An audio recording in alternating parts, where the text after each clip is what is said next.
All right, guys, we're back. We are back. And I'm going to make the call. As we have some guests ready to join. Welcome back, everyone. You're watching CoinPoker's Cash Game World Championship Heads Up. And we got Paint and KraciFisk doing some volume tonight here.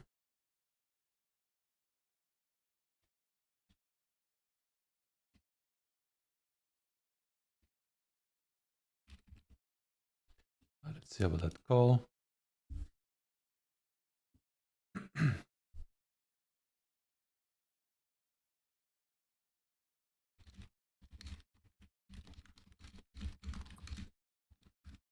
What's up?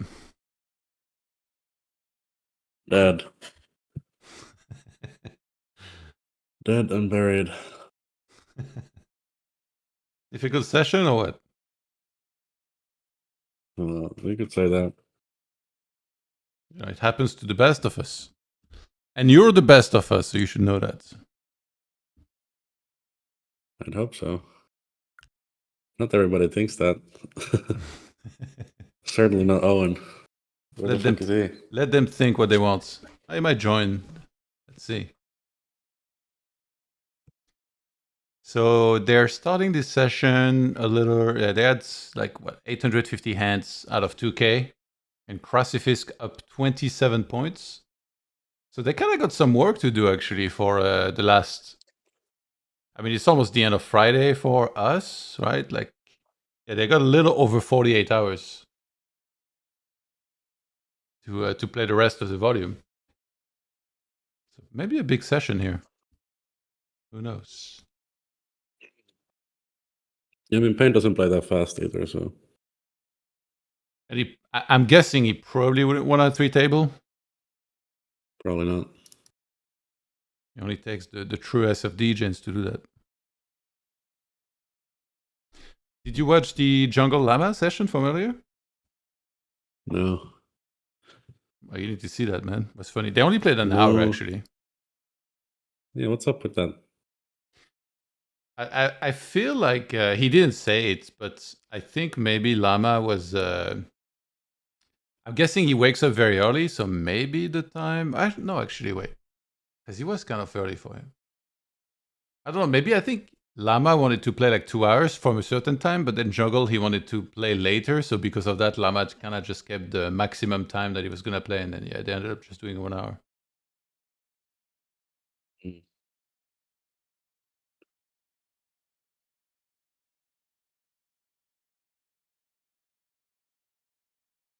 The stream is always ever evolving, by the way. I started showing properly the hand counts, although it doesn't refresh in real time, so refresh manually. Otherwise, people ask often, how many hands are we in? But yeah, Llama retook the lead in his match with Jungle. They have some really cool hands. I'll send you a clip, actually. Wait. You need to see that clip at least. I think you're going to like it. Let me find this.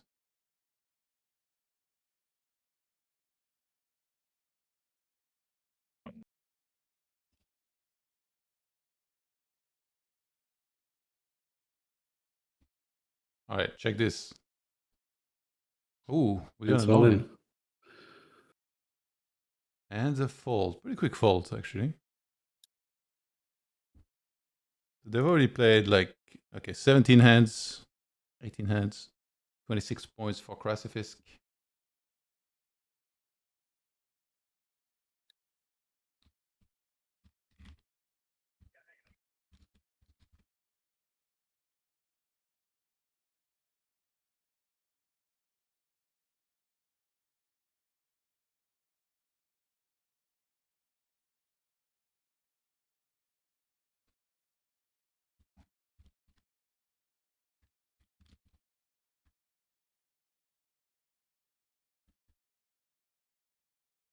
The Queen 3 hand? Yeah, the ace-high call. It's just funny what he says, I think. Sometimes you got a hunch.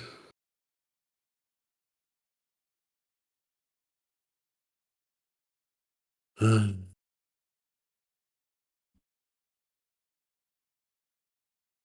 I asked a couple extra people, see if they want to come on.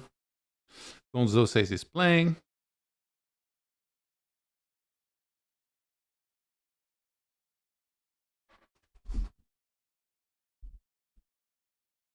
I feel like last few days was the day of breaks.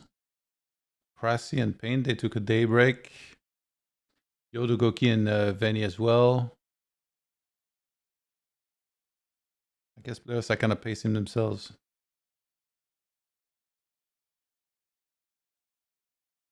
Quite the match, the Gucci versus Lukaku. Sorry? Quite the match, the Gucci versus Lukaku. Yeah, but you know Lukaku is not going to continue, right? Yeah. I can understand. Pretty tough. I mean, he's probably not going to win back 19 binds in 300 hands. If I had to guess. In EV as well. Only one way to find out.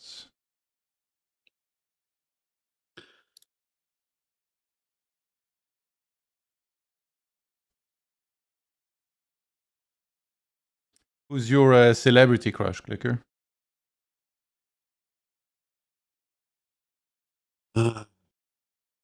Feels like a trap.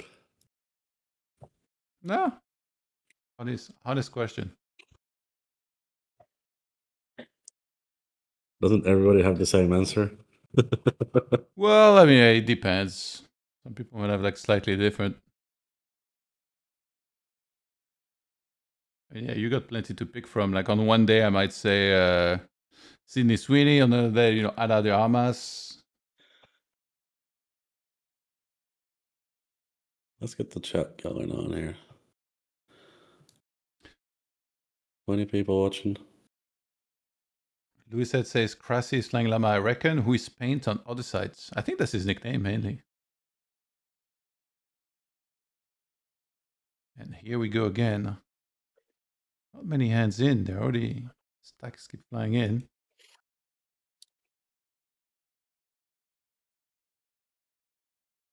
Paint maybe closing the gap a little bit. Yeah, 21 points. Very decent. Lizette says Gucci Nike is the best, plus he runs like God mode mockery.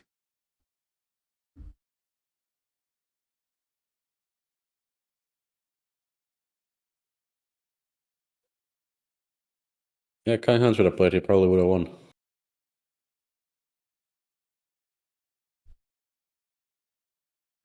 Yeah, I wonder, like if maybe I feel like if they organize this, I mean, I don't know the details, but if they know about the challenge like this long in advance and they really try to get 16 players, I think probably it could happen.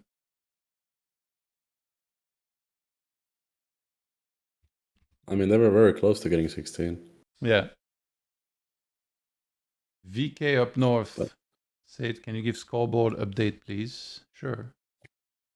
Bring it up. I think a lot of people also maybe didn't realize that you had to register a week before the event. Yeah. And also, I mean, like the 6 max, like you can just jump in, jump out. Like there's no requirements to play whatever. Yeah.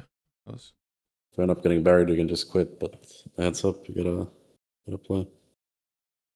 So these are the groups. In Group A, CraciFisk advanced, Paint advanced in Group B, C Llama, Group C, and then Jungle. Well, actually, never mind. The order is incorrect, but yeah, Jungle advanced as well. And then now we're in the semifinals. Llama and Jungle, they've played over half of their volume, and Llama is back up 21 points. And here, as we can see, 878 hands right now. Actually, it might be a bit more. Let's see. 887 hands. CraciFisk up 24 points.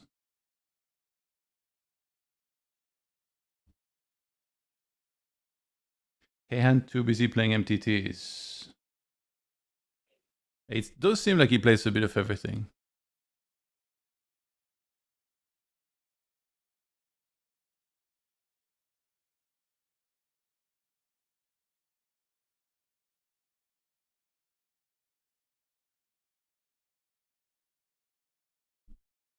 Did you hit the sauna recently, Clicker? No sauna. Why not? Unfortunately, not in Finland. Oh, well, you can find saunas everywhere technically, but maybe some places it's trickier than other. Yeah, but it's more work when it's not at your house. Yeah. I have a friend. He's like super into like stuff like this, like healthy stuff, cold plunge, and he came to visit me, and he was like, "Where can I go to for cold plunge?" I told him I have a bathtub. If you want, like, you can put some ice in it. It's like I don't think you realize how much ice you need to put. Like it's like physically impossible to get this much. So he looked online and he found a bunch of places actually that are like very decent to do this stuff.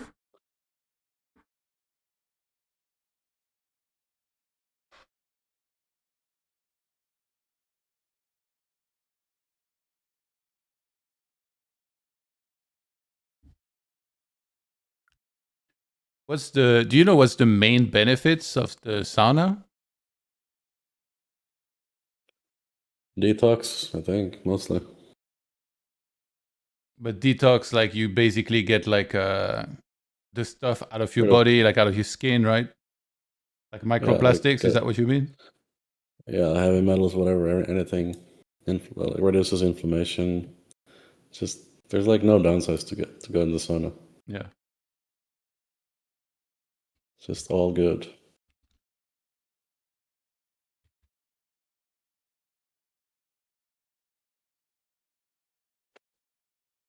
I Googled it. It says sauna bathing provides significant cardiovascular, mental, and physical benefits by mimicking moderate exercise. Key advantages include improved overall heart health, lower blood pressure, reduced stress, alleviated pain from conditions like arthritis, enhanced muscle recovery, and potential reductions in neurocognitive diseases. So basically, I need to play 4 tables from the sauna. No stress, Yeah. yeah. I'm harassing Owen. Try to get him on the pod. You know, it's funny, by the way, like Owen, he always like he never puts the invisible mode or whatever, so you always see like what music he's listening to. Like there's like all these random names. I don't know if you noticed that. Have you seen the tier list for Discord, like the active mode? No, what is it? Well, invisible mode is at the very bottom. I'll tell you that much. Invisible mode's good. I want a little bit of privacy, you know. Well, actually, last time I think I put invisible mode bad because of you, because you kept messaging me that people were playing, and I was like, how does he know I'm here? Like, and then I think I didn't have invisible mode. So sick. That's a solid tier list right there. Wait, S is phone. Phone and typing on phone. That's just like that's chef's kiss right there.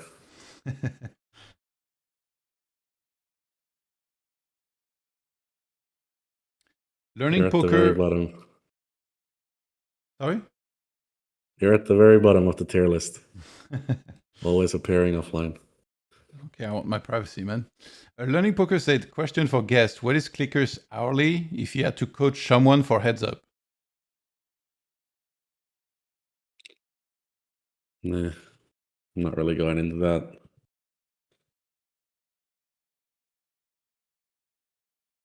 How about a Big Mac and fries? Well, I'll be putting the fries in the bag. I mean, fuck, right now, probably like $13.99 an hour. I'll do it.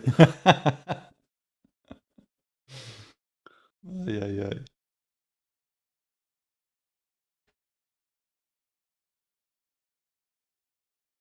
Owen's coming.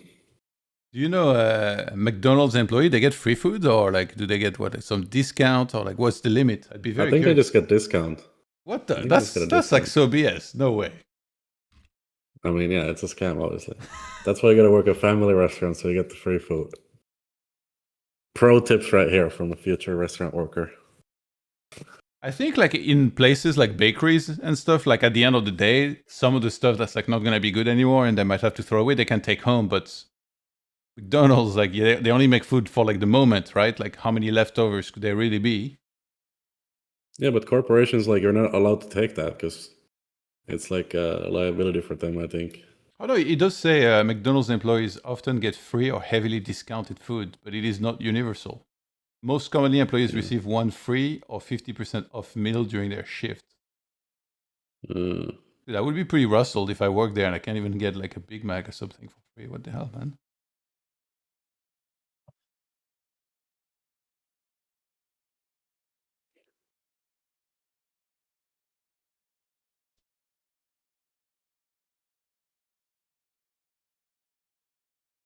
In some places, I feel like I envy some of these guys, like the stewards on airplanes. They get like pretty big discounts on flights. The people that work in like shoe stores, like sneaker stores, they get discounts on that. I mean, yeah, but if you work at a shoe store, like, how many shoes are you really gonna get? I mean, I'm guessing you're probably not into shoes and sneakers, but a lot Well, of people. I am. Oh, you are. I am, but like, yeah, why not? So how many do you have? I mean, I'd say over 20. Well, there you go. If you work at a shoe store, you're gonna get a whole bunch of shoes, like often. Yeah, but like a shoe store is not like. You mean it's not something you get daily? No, but like I feel like a shoe store is more like a generic brand, and like. I meant more like Foot Locker or something, where they have like all brands. Right. Yeah. Okay, that makes sense. But even like Foot Locker, like it's not like shoes that you collect, kind of. It's like shoes that you actually use. So it's like, how many like pairs of trainers do you actually need? Well, they actually. So I'm getting into basketball, and a lot of the people that play basketball, they work for shoe stores, either like some basketball store or Foot Locker. Like almost all the employees at Foot Locker, they're basketball players. So I became friends with a bunch of them, and I can tell you some of these guys. Like one guy, he has like an Instagram influencer account where he does reviews. He has an insane amount of shoes. I need to step up my shoe game.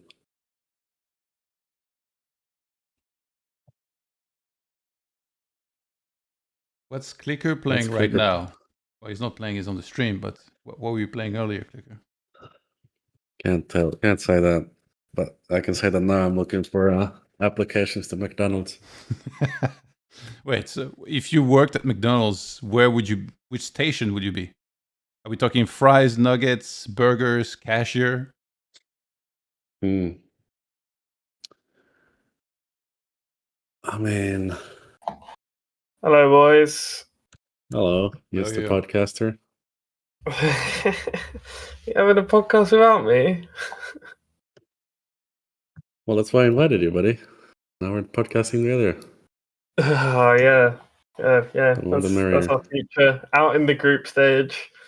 Gotta. Yeah, it's not fair that I talk shit if you can't talk shit back, so that's why you're here. What were you saying? What were you saying? Were you behaving yourself? I'm just talking about working at McDonald's right now. That's the current state of affairs. Oh, yeah. That the back to work emoji is pretty elite, I have to say. Well, yeah, it's not good when the emote becomes reality. It's funny as a joke, but when you're like, fuck, you're actually gonna have to. Yeah. Shit, too real. What's going on, Owen? How you been? I'm alright. Yeah. Pretty tired. This is late for me these days. You're gonna fuck up my sleep. You're gonna fuck up my sleep schedule, you guys. I woke up at 8 a.m. Is it possible to fuck up a sleep schedule that doesn't exist? I woke up at 8 a.m. today.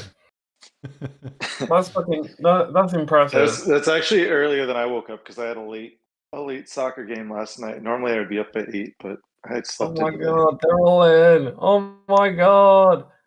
The fire, the flames. The flames of hell. What's this thing?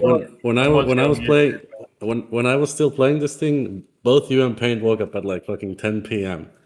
And now that we're out, now like everybody's just waking up super fucking early, ready to play. Yeah, of reasonable course. times. Like, because there's edge in making you wake up late to play me. Like, come on. Well, that is the only reason why I lost. I'm convinced that's Llama was doing that on purpose, because he's playing jungle and crab at like perfectly reasonable times. But me, he would always be like, yeah, it'd be like 11 p.m. He wants to start. Yeah, I mean, you got to kind of put your foot down with that guy. Give him an inch, he'll take a mile. Oh, Paint is making the fucking comeback there. Queens versus Jacks with no luck, pure skill. Sorry, I don't mean to blame, but he's going to lock that one up. Get that 80% EV in there, boys. Don't even care if he holds. I mean, that's where I fucked up with Owen, because I told Owen that it was tilting me when he was like kept saying that he's gonna play later and later. So then he just kept doing it, and I was already on tilt before we even played. So I blame the loss on that. Yeah, it's like what's your plan? You're just gonna tell me you're not playing? Like, come on. Well, you have to play just enough that like I have to be just available enough that that you're the one who loses the 10K if they if they look at who was trying to play, who was trying to schedule. yeah, I don't know about that. I was available like 12 hours a day, but both of you wanted to play just outside that 12 hours. I was available. Like, are you sure it's 12? Man. I feel like I see you online 20 hours a day. It's just 12? Well, yeah, I'm usually ready to play for the 12, but then the other, I'm just fucking around doing other shit. By the way, Vasca Boy Nico tried that with KraciFisk, and then KraciFisk woke up at 4 a.m. and absolutely cooked him, so I think he was ready. Got him real good. I tried that too. Like a sneaky good time. You know how like if you're sleeping and then like your body kind of naturally wakes up in the middle of the night sometimes, and you get like a little boost of energy for a little while if you want. If you don't go right back to bed, like might be a sneaky good time to play. Wait, what? So your idea of a good time to play is waking up on 4 hours sleep and sneaking in a session before you go back to bed. Just you never had that where you wake up in the middle of the night and you're up for like a couple hours before you go back to sleep, and you kind of like have a boost of energy? I mean, kinda. I don't know. I mean, I sort of know what you mean, but it's not it's not a time when I would trust myself to be making complex decisions. I suppose, yeah. I don't know. I've like woken up and like been like, I can't sleep right now, and gone and like studied or something, and then eventually get tired after like an hour and a half. You're not on the clock. You're not like you don't have like 15-30 seconds or whatever to work it out. You're like you're just chilling. I think studying late at night is great. Even if you're tired? Yeah, I mean, like it's just it's just something to do. I mean, obviously, you'd rather do everything, when you're like sharp as attack. But yeah, I mean, like if if you're gonna do something, it's better than dusting it off. Like playing way into the night, and like a good session turns into a slightly bad one, which turns into a dusty one because you play for like 16 hours. Yeah. I reckon we've all been there. Yeah, I think you have to like limit yourself. Be like, I'm only playing an hour or something, and like it's gotta be a short session. Do you think there's any merit to like drilling sims or studying while you're like super tired to like practice your C game or D game or something? I heard something like that. Yeah, someone told me. I can't remember who it was, but like they basically said there was this live pro they knew who studied poker while drunk because he drank while he was playing. I mean, there's been psych studies on that where apparently that's a real effect. Like they tested it not for poker, but for like I think it was for like tests in school and stuff. And like, oh, for real? I thought it was just someone kidding themselves, but damn. No, I think if you look it up, like there's I don't remember what they were, but I remember there were some studies on it. Like basically, whatever state of mind you study in, like is the state of mind that you'll most likely recall the information in or something. Right. And so, yeah, so they tested it with like drinking and being tired and stuff, I think. And like, if they studied something while drunk and then like drank and then answered some questions, like they were able to recall the information. That's pretty cool. So what we're saying is we should be drinking a lot more. No, what you could do, right, is okay. So often there's the trouble of people playing like multiple games or multiple game types, but like, okay, so say you study 6 max sober, and then you learn to play heads up drunk. And then if you want to mix in some PLO, you got to get stoned, right? And then like you can have a full repertoire. Well, wasn't it Stefan that used to like he did some like crazy studying while on acid trips and like try and see the Matrix? I've studied on acid. Yeah, but that's not even like you have to be on acid to play. Then it's almost like you're going to discover something because you're going to explore some node or some idea that you wouldn't have even had in the first place if you were sober. And now you discover some new concepts. Like you open your mind up to possibilities that you maybe wouldn't have explored otherwise. Yeah, I mean, I would say it definitely like, yeah, it gives you a lot of ideas, but I feel like when you're in sort of I mean, my experience of studying acid while on poker was more like I had to do a lot of reining myself in. It was kind of fun. Maybe it needs to be like a combination, right? Like so you use the acid session to like open up the possibilities, and then the next day you come back sober and look at them and see like yeah. Needs heavy editing. That's what I'd say. Like I don't know if you've ever if you've ever done acid or anything, but I played poker. I played a bit of poker on acid. Jesus, it's hard, man. The first time I have done acid, the first time was not intentional because I didn't know what I was doing. Kind of same. I mean, I knew it was psychedelics. I did not know how strong it was going to be. I didn't know how much. It's a wild experience if you're not expecting it. yeah, I can imagine. I think it's better if you prepare yourself for it. Yeah, know what you're getting into. Well, I mean, I did it a bit like just impulsively, but like I didn't think it was going to be that nuts. You know, I didn't. Yeah, I mean, I guess it's hard to prepare yourself the first time, like if you don't know what you're getting into. Yeah, I'd done shrooms and stuff before, and I was still just like completely blown away by acid. I was like, that's so. Shrooms is not as potent. Like it's a different. Yeah, it's not as. I mean, shrooms is can be wild, but it's not the same thing. Like the level of like where your mind goes is different. Yeah, I feel like it's just like it doesn't quite hit the same levels. I think like shrooms is very much like look at this cool stuff and appreciate it, whereas like acid is like I feel like acid you sort of discover how your brain works. It's very like but that's why playing poker on it is so hard because it turns off. Like you don't realize how much you have automated. Like you have like these insane things automated, like which you don't even consider. Like the hand rankings and just what you have is not something you think about, right? Like, you don't have to track that in a hand and calculating outs and stuff. And it's really weird. Like it. You obviously you can do this all, but it's like I had to manually control myself to do it. It's like, I had to like lock in and be like, okay, we've got top pair. There are two pair. Okay, is there is a straight available? You get beyond that, and then you're like bucketing the boards and stuff. And on acid, it's like that's not really happening. At least for me, it was very much like I could still do everything related to poker, but everything had to be done manually. Like there was no, which is kind of weird. It's gonna be a very short. You kind of take a break for granted. It does so much. The amount of bandwidth it's retiring. Yeah. Somebody in the chat is saying poker on PCP. What the fuck are people doing out there?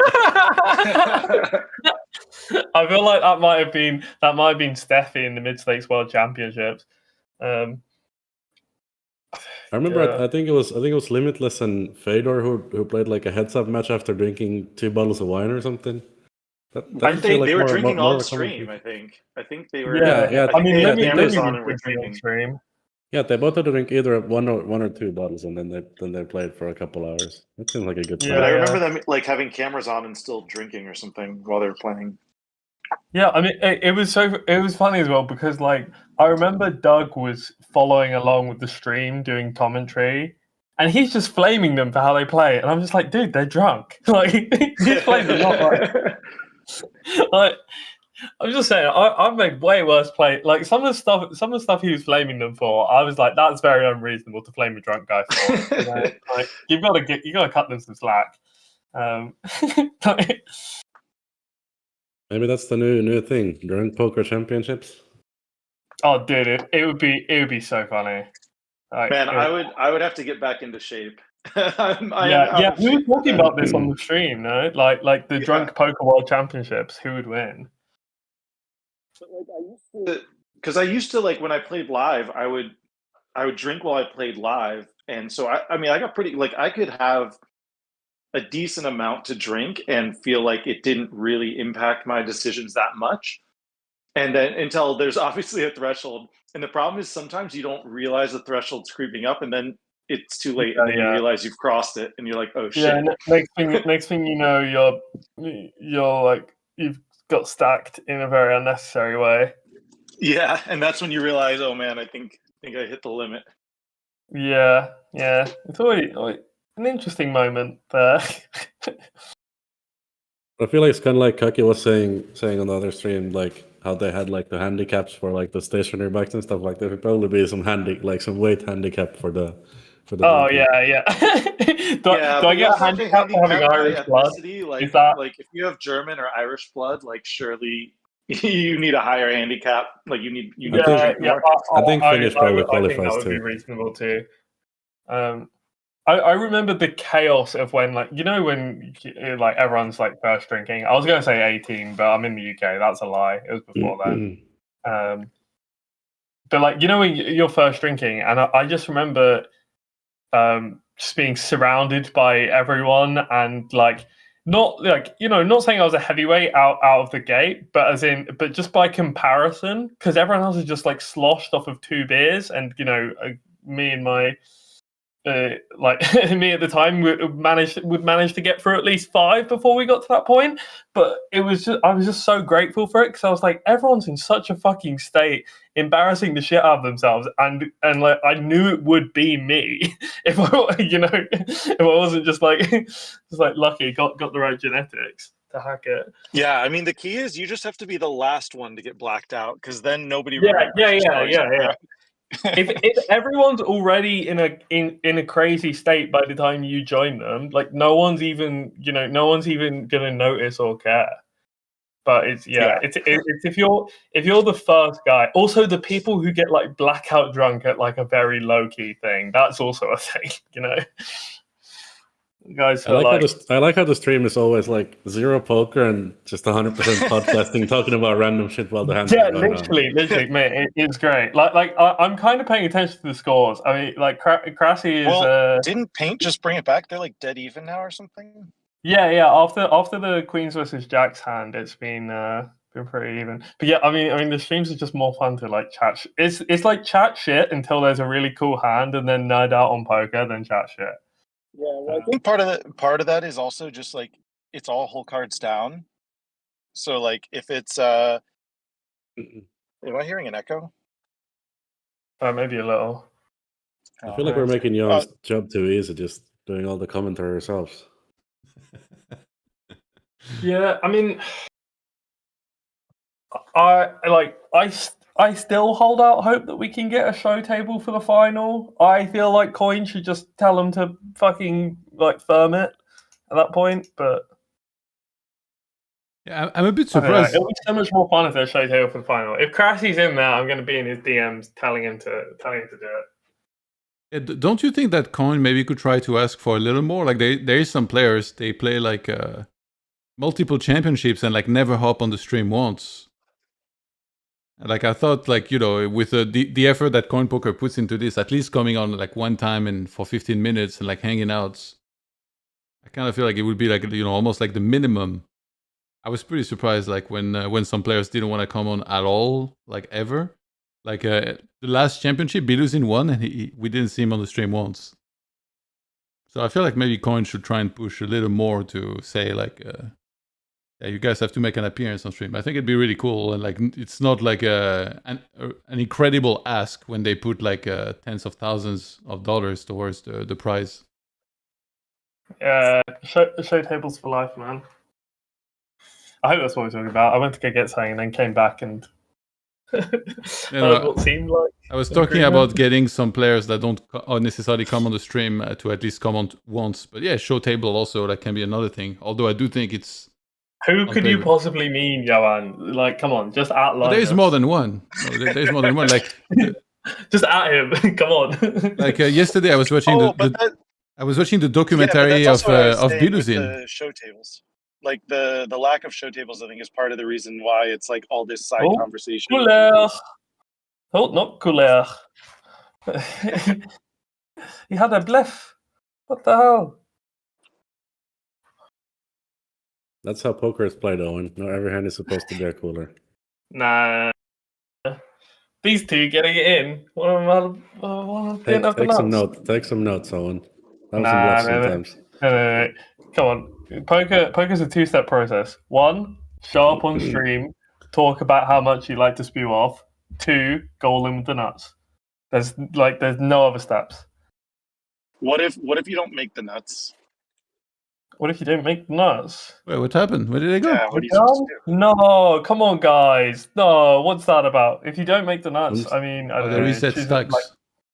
I'm just scrolling up the chat. I'm just scrolling up the chat, and someone said, Kaihan, a hair and a chair instead of the chip and a chair. Jesus Christ. That's so joke. Be nice with Kaihan. He's a friend of the stream. Not the throw shade at Kaihan, but that's fucking funny. I gotta admit. Yeah. That's funny. They're back on one table. I have a feeling Kaihan's gonna hit me up tomorrow to play, just because I said that. Send in the clip. No, I mean that's sometimes you get a comment. It's just gold. You have to put it out there. I mean, we're just here commenting, just reading out the comments. It wasn't me, really. Yeah, you're just quoting the guy. I'm just quoting, straight quote right here. Who's vaping? Clicker, what the? There was a pretty big hand which went down. The one in the replayer or another? I mean, it might be on the old table because they broke the tables. Well, okay. I still have it open. If you still got it. Oh yeah, but got it. The all-in pot where someone was actually bluffing for an all-in. It's kind of nuts. Well, I think. Oh, wasn't there? Oh, there was also one they went all in and it folded. Was there one that showed down? Yeah, there was one that showed down. No, not this one. Not this one. Okay, so it's one on the other table. How big was the pot? All in. Oh, okay. It's on the closed table. Got it. Oh wait, are these the same tables? Yeah, they just. You can just reset the stacks. Yeah, there we go. I still can't get over the Kaihan joke. You really want that action, huh? So ace 5 deuce, bet and call, and then turn check. Paint bets pot on the river. KraciFisk re-raises. And Paint jams. And this kid has heart.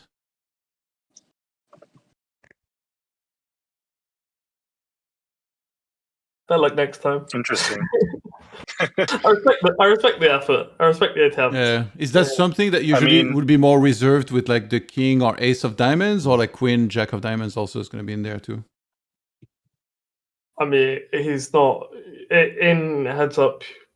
In heads up, flush blockers are a lot more equal than 6x because you don't get to fold many flushes. Okay. Do you like the line, Owen? I mean, it's spicy. I reckon Linus likes the line. This is the kind of thing you see from him.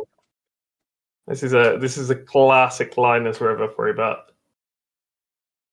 I mean, I think spicy is just the right word for it. Yeah. Yeah. Yeah.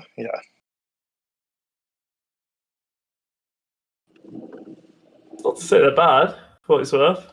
Spicy. Well, Yeah. we're still all in there.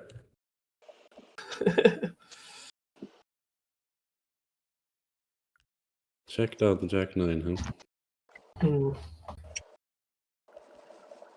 Are you guys getting any FOMO watching people compete when you're not in the tournament anymore? In video games, I kind of had that. Like when I would bust out of the tournaments, I had a hard time sticking around and watching other people compete because I felt like I still should have been in there. So do you guys have anything like that? Or? I guess a little. Yeah, I got a bit of my fix yesterday though. So yeah, I mean it is nice to like, just wake up and message Clicker, know that he has to play you. Like, buddy, who are you kidding? You enjoyed the fucking dance of trying to get me to play. Yeah, exactly. That's the whole point. There's no fun in knowing that I have to play. Yeah, it's playing both sides. It's one being like, nah, and then two being like, well, now you gotta play. Like, I mean, you really got to cosplay me for this whole thing because now you can just troll me about the scheduling. I see why you do it. Like, I had a lot of fun doing that. I can respect the hustle.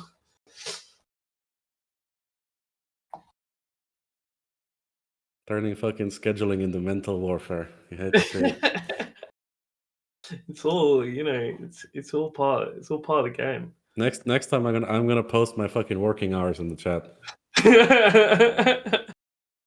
Can't say I wasn't available, buddy. Can't fucking say it. You post 12 hours a day, and I'll post 13 hours availability. The other 12 hours and the last one you're available. Unreal. Yeah. The other day, Llama was telling Jungle that it's very hard to schedule matches with. And Jungle notoriously, like, he doesn't respond all the time to messages. And Gonzo hears that, and instantly he messages me on Discord. He's like, Llama thinks somebody's difficult to schedule with? Question mark. The fucking irony of that guy saying it's hard to schedule a match. That's the classic bot calling the kettle black. If Llama had self-awareness, he wouldn't be Llama. So, he's going to do what he's going to do. I just love the outrage by Gonzo.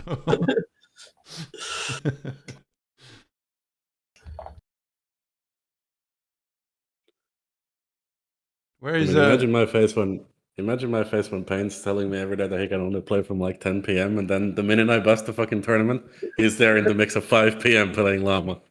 Yeah. You gotta, you gotta take some scheduling classes. Yeah, I think part of it, I was like tilted that I didn't push back harder. Like I was tilted that I kind of let him dictate it a little too much. So I was like kind of tilted at myself a little bit, to be honest. Yeah, and that's what it's like. Animal Liberation in the chat asked, why don't they like to play deep? Or is it just personal preference? Or you have to be more careful, question mark? Because they're pussies. Sorry, what? Aren't you resetting against me? No, we're not talking about me. What are you on about? No, I mean, there are reasons within the match format to reset stacks, but I think the reason to reset stacks comes when one of you has a significant lead in the match. Yeah. When it's very like within reach, like if it's still kind of within reach and the player who's down could benefit from having, a 400 big blind pot or something, I think for the sake of the challenge, they shouldn't reset in that situation. But here they're just super close anyway, so it doesn't really matter, right? Yeah. Well, I mean, yeah, but it's gonna, like, if anything, it'll be the other way around, right? So it's like, I mean, I don't know. I think there are like actual, like, whereas in, like, if you're just playing some regular heads-up match where you don't have essentially a side bet going on, then it doesn't really matter. Like, yeah, just get as deep as you want.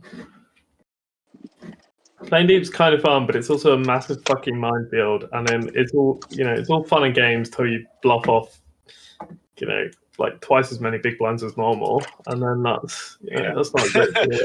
or make a call off that you think is probably mandatory or standard, and find out it's minus 20 big blinds. Yeah, I have Jack 4 of clubs. Spades, yes. Spades. Oh, was it spades? All right. Yeah, had a feeling that was the one.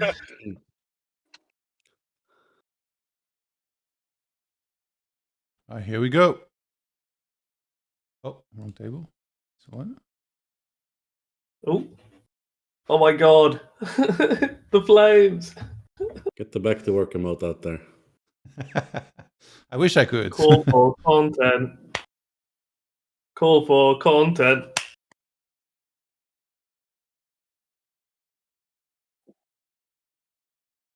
Content. Show tables. We won't show tables. Kaki, where are you? Yeah. Never lucky. We run so bad.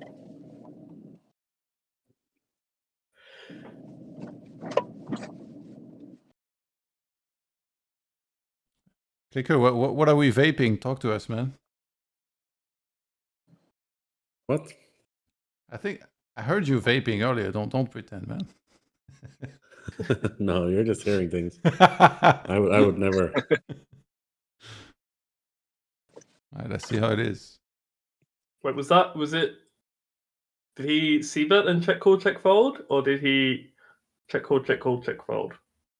Check call, check call, check fold. Okay. Interesting. I mean, I guess Ace King ran out of heart for the full stack, probably. Is that one of the easier spots to level yourself in? Because it's like, I 3-bet, but then I'm check calling twice. Like, is this guy really trying to push me out of this hand? I find the spots where you level yourself in to be more, like, a bit more complex to them. Here, when you just check over to him and he goes bet, bet, bet, there's not really enough weird stuff has happened for you to, like, start overthinking it. Yeah. It's just kind of hard to overthink a very simple line. But, if you, like, I don't know, if you bet the flop, he raises you, you call, turn goes check, check, and then you checked him on river and he jams. And those kind of spots, you're a bit more like that. Those ones, you're a bit more likely to go down the rabbit hole and come up, maybe like overthink things or like underthink them. I don't know. It's just an inherently a lot more messier spot. Whereas this one is kind of like, it's like, well, it looks like you have ace king or like ace queen or whatever, because you very often do. So, like, it's like, well, I don't know. It's not like, yeah, it's not. I mean, to your point, you you can imagine what's going on in his head.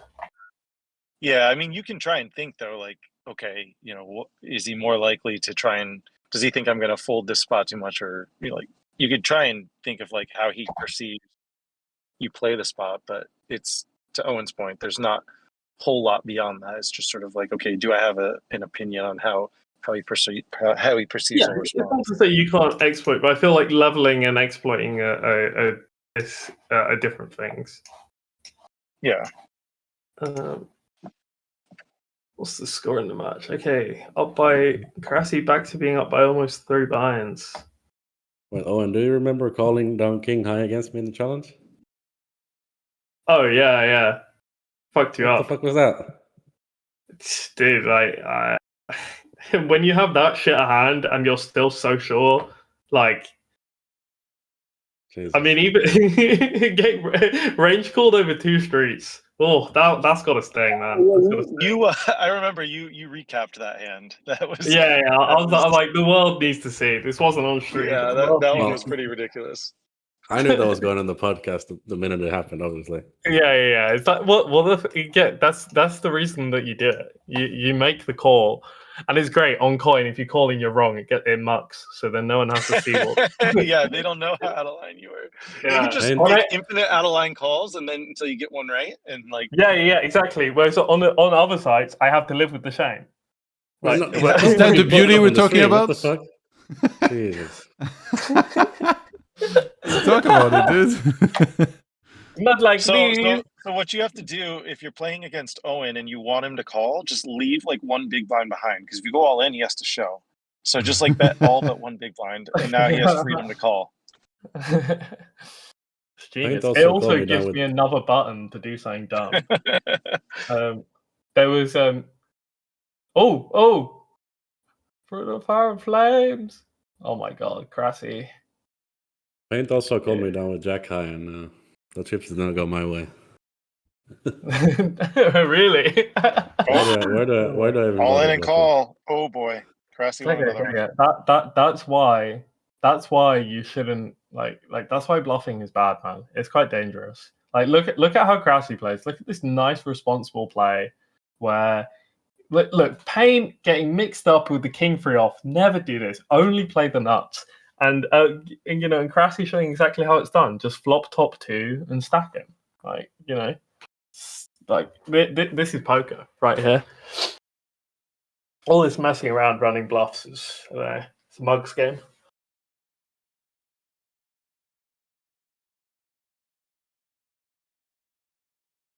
Crazy backed up 40 points. Love to see it. Yeah. That was Fast. The comeback did not last very long.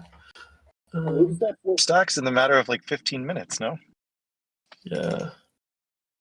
And all we did was talk about playing poker on PCP. What a professional stream this is. So, yeah. So I mean, if you do PCP and play poker, you could win or lose 4 stacks in a couple minutes too. I reckon you could be quicker than that on PCP. Well, if you're a PCP, you certainly think you can.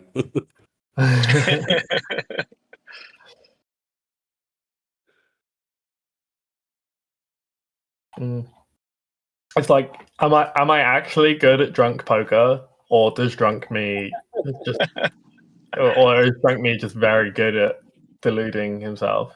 And it's probably a little bit of both. I mean, I think it depends who your competition is quite a bit. Like if you're playing in a live cash game, drunk you's probably doing quite fine. I'm down fucking piles in live. So. But if you're playing if you're playing clicker heads up while you're drunk, then yeah, you're probably doing great. Yeah. GTO. Just a little bit of liquid courage so that you flick in the call when he's dusting. There's a fucking fish rod RL before calling. Oh. My greatest poker moment. Winning the world champs was second to that. That's always that's always going to be number one.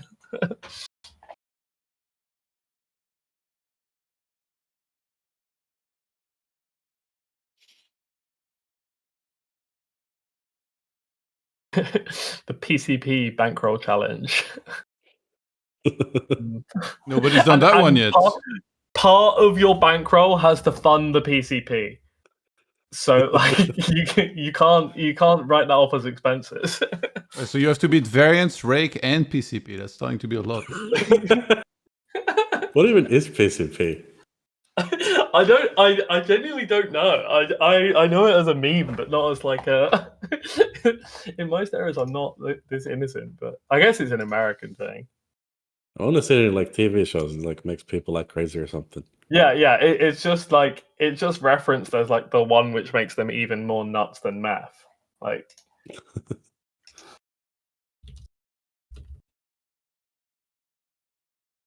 Let's not give too many ideas to Mr. Beast.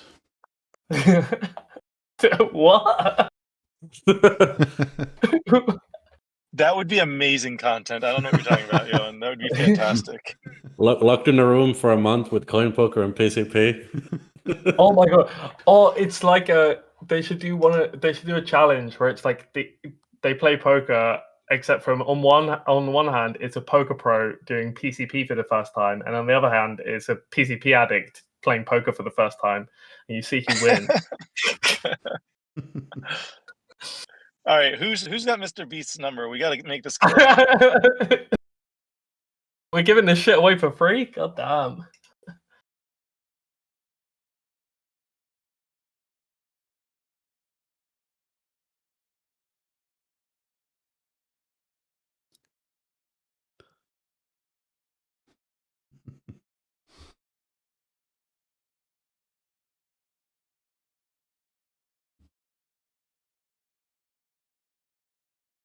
I'm watching Paint lose a couple stacks in a row that quick. Kind of triggered some PTSD for me.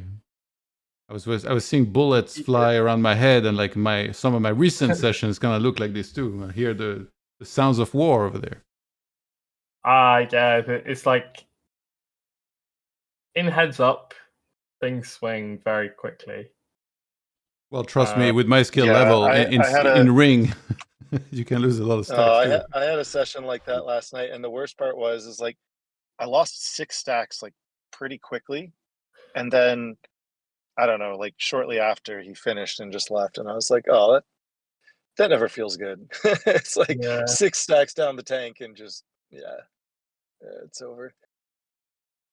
Pretty brutal. Yeah, there was I was playing Munez a couple of weeks back, and I had a session where I lost like 9 binds to him. And my mate Patrick, Click introduced me to him actually, was railing. And there was a point where I sat out to go take a piss, and I came back, and like Munez is sat. We've been playing for like hours and hours and hours and hours. Like we've been playing so long, like not a hit and run at all. And Munez is like, I'm sorry, man, I'm like fully asleep at the table. We play more some other time. I was like, all right, fair enough. And Patrick's just in my DMs, just going, that is a brave piss break, bro. Like, where's the bottle at? And I'm just like, I'm not gonna lie. If I'm worried if I'm worried the guy is gonna leave if I sit out, like I'm probably just holding it, man.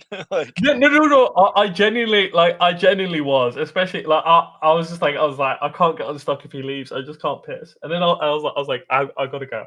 Like I'll run to the bathroom.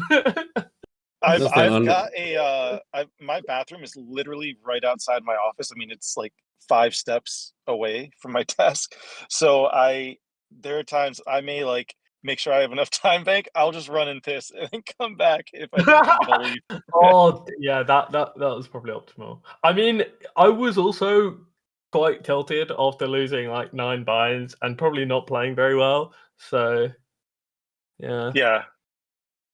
I mean, sometimes it's not even like, I'm stuck infinite, but it's just like I feel like he's looking for an excuse to leave, like any excuse. And it's like I just can't give him the excuse to stand up. Oh man, I see someone in the chat talking about Charlie saying I owe him money, and I really want to get into this, but I've recorded a whole video with someone to go over how full of shit he is about this whole thing. So another Jalderman tease. Yeah. There you go. There's the content of that video.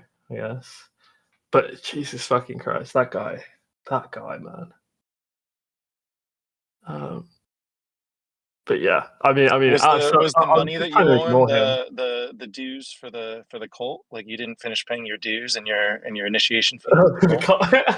Dude, I must have finished paying my dues. Like, I don't know. I lost like $1 million this game, and which I paid, by the way. Like it's like 24K for something else, which like this motherfucker owes me money. But yeah, it's your monthly dues, man. yeah. I forgot about that. My monthly dues for getting to hang out with such a wise and spiritual and enlightened individual. Yeah, they really don't make them like Charlie Carroll, or shouldn't. But isn't he a coin ambassador? Oh yeah, I'm not supposed to chat shit about him on the official coin stream. Whatever. I mean, he's the one who can't keep my name out of his mouth. At this point, he's fucking asking for it.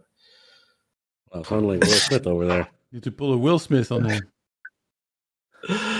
Yeah, I mean, I've just been trying to ignore him for fucking ages, but it's like, at a certain point, you just have to respond when someone starts talking shit about you publicly, you know? Well, it sounds like a CoinPoker sponsored grudge match heads up is in order. Oh, please, I beg. I will play for his last 2K. Like,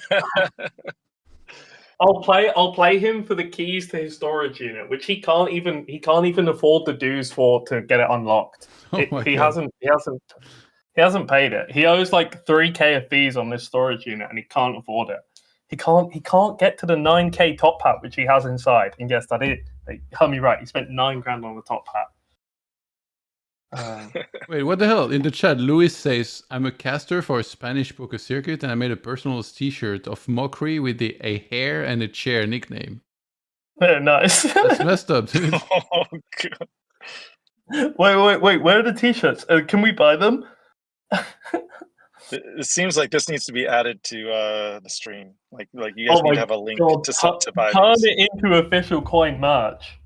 Please do it.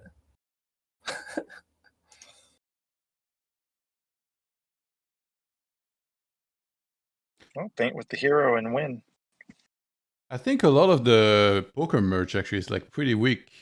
Like at the World Series, I go to the shop and like everything I see is just nothing looks cool. Not even that jacket, like that Squid Game jacket or whatever. Like I don't know. I feel like it's all the same, like some like very generic like things about poker, like raising or something. Yeah. Oh, I should have made the. Charlie says he's already financially free. What? He's financially free? What? What? Maybe he's been freed from having money. Dude, he's a few people cutting him off from like waiting tables and driving for Uber. I actually even know if he has a car. Yeah. Maybe against the philosophy. Yeah. His rejection of wealth. All right, I'm going to be responsible. I'm going to go get a workout in like I said I would. I'll leave you guys to it here. All right, later, mate. Any shout outs? See you guys. Yeah, to the mockery, the hair in a chair. Shout out. Jesus Christ. Thanks, mate. See you guys.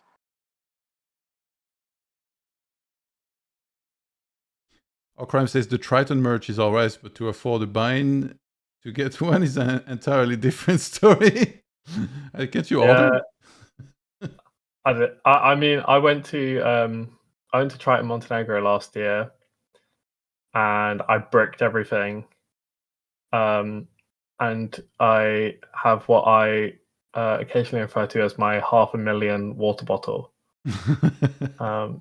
Sitting around, which I got complimentary from Triton. Wait, did you say a bottle of water?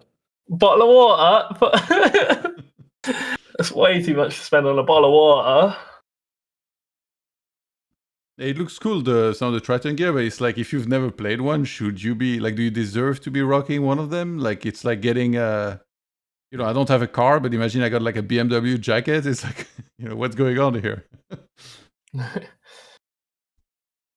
Yeah, I mean, I feel like a lot of poker merch is a bit like, a lot of poker merch is just kind of weird. To be honest, oh man, I'm gonna sound like such a shill. I got some coin merch and I actually wear it. Like, I don't wear it like out, but like if I'm going to, if I'm going to shops or something, I do wear the coin merch.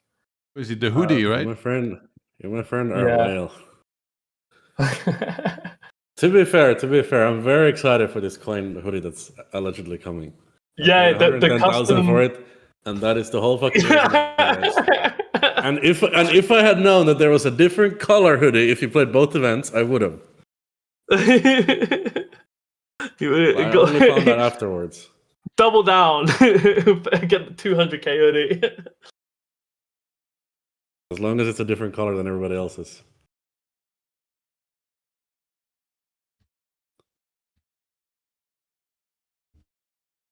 Well, we're actually getting the hair and the chair tees. Hey, Luis sent me a photo. Let me show you. It's in Spanish though.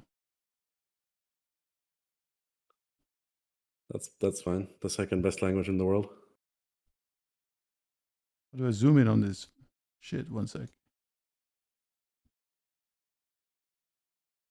I have to crank out the MS Paint. Why can't you zoom in that other one? Wait, what did it say? It says on the front he makes a runner royal flush with the sentence, "May the Mokranians turn and rivers be with you." What the hell? That's crazy. Oh man, I made some great merch for Clicker back in the day. I don't know if you remember this. This is way back when we played the Heads Up event together. But I didn't actually like make the merch. I just sort of like mocked it up online.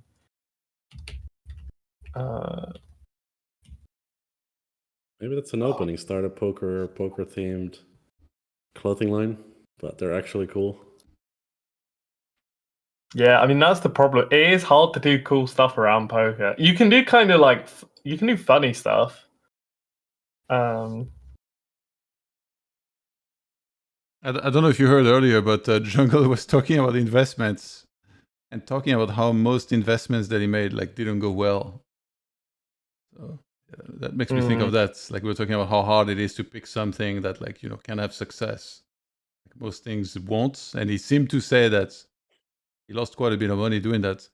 And actually, it was funny. Llama out of nowhere just like it was kind of like silent for a while. Llama just asks Jungle, he's like, "Do you have more or less than 30 million?" And Jungle, without hesitation, says no. Yeah, I mean, like having over 30 mil is quite a fucking lot for a poker player. Yeah. would be hard to take 10K seriously. I thought it was funny because I think most people or players, they would probably be like, I don't want to say or something. It was just like, no. It's for the love of the game, though. Yeah, true. And the hoodie, obviously. Yeah. Mostly the hoodie. I actually really like the Triton merch that they have. It's probably the most used. Go come play some MTTs. Yeah. Go fire 500,000 in buy-ins to get some Triton merch. That's next on the bucket list. You've never been to one? This is entry level. I've never been to one, no.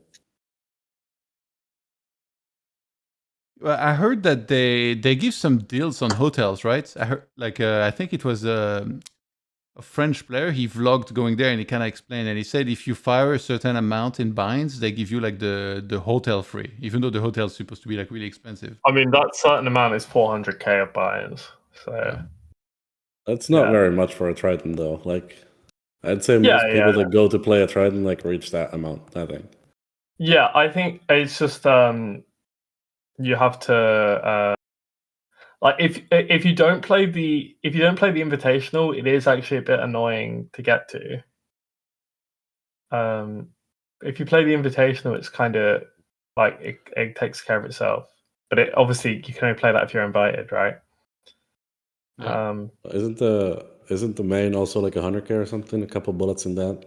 Yeah, but like I mean, the main's 100K. There's a 150K as well, and then like there's a 50K and you're at 300, and then so I mean, if you fire 2 or 3 bullets into something, sure. Isn't it all like unlimited or close to it?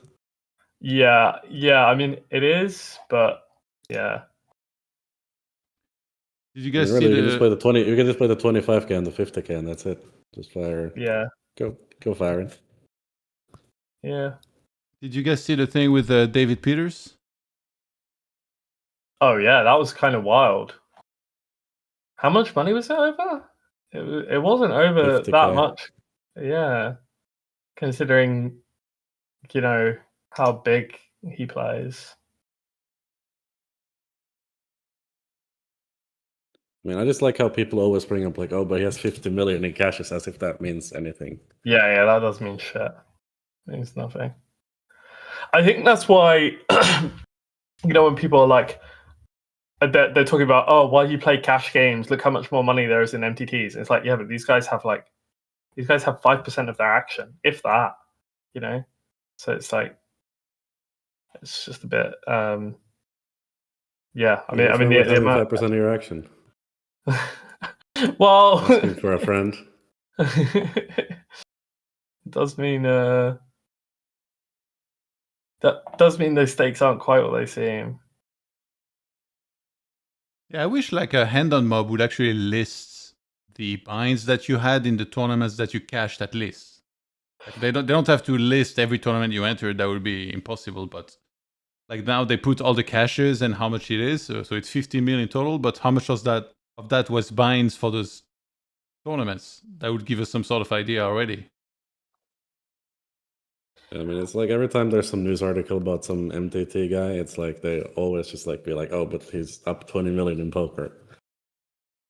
It's like, yeah, there is expenses, especially if you're going to live stuff, there's a fuck ton of expenses. Flights, hotels, and food and whatever, and then just like all the buy-ins and everything. It's a lot.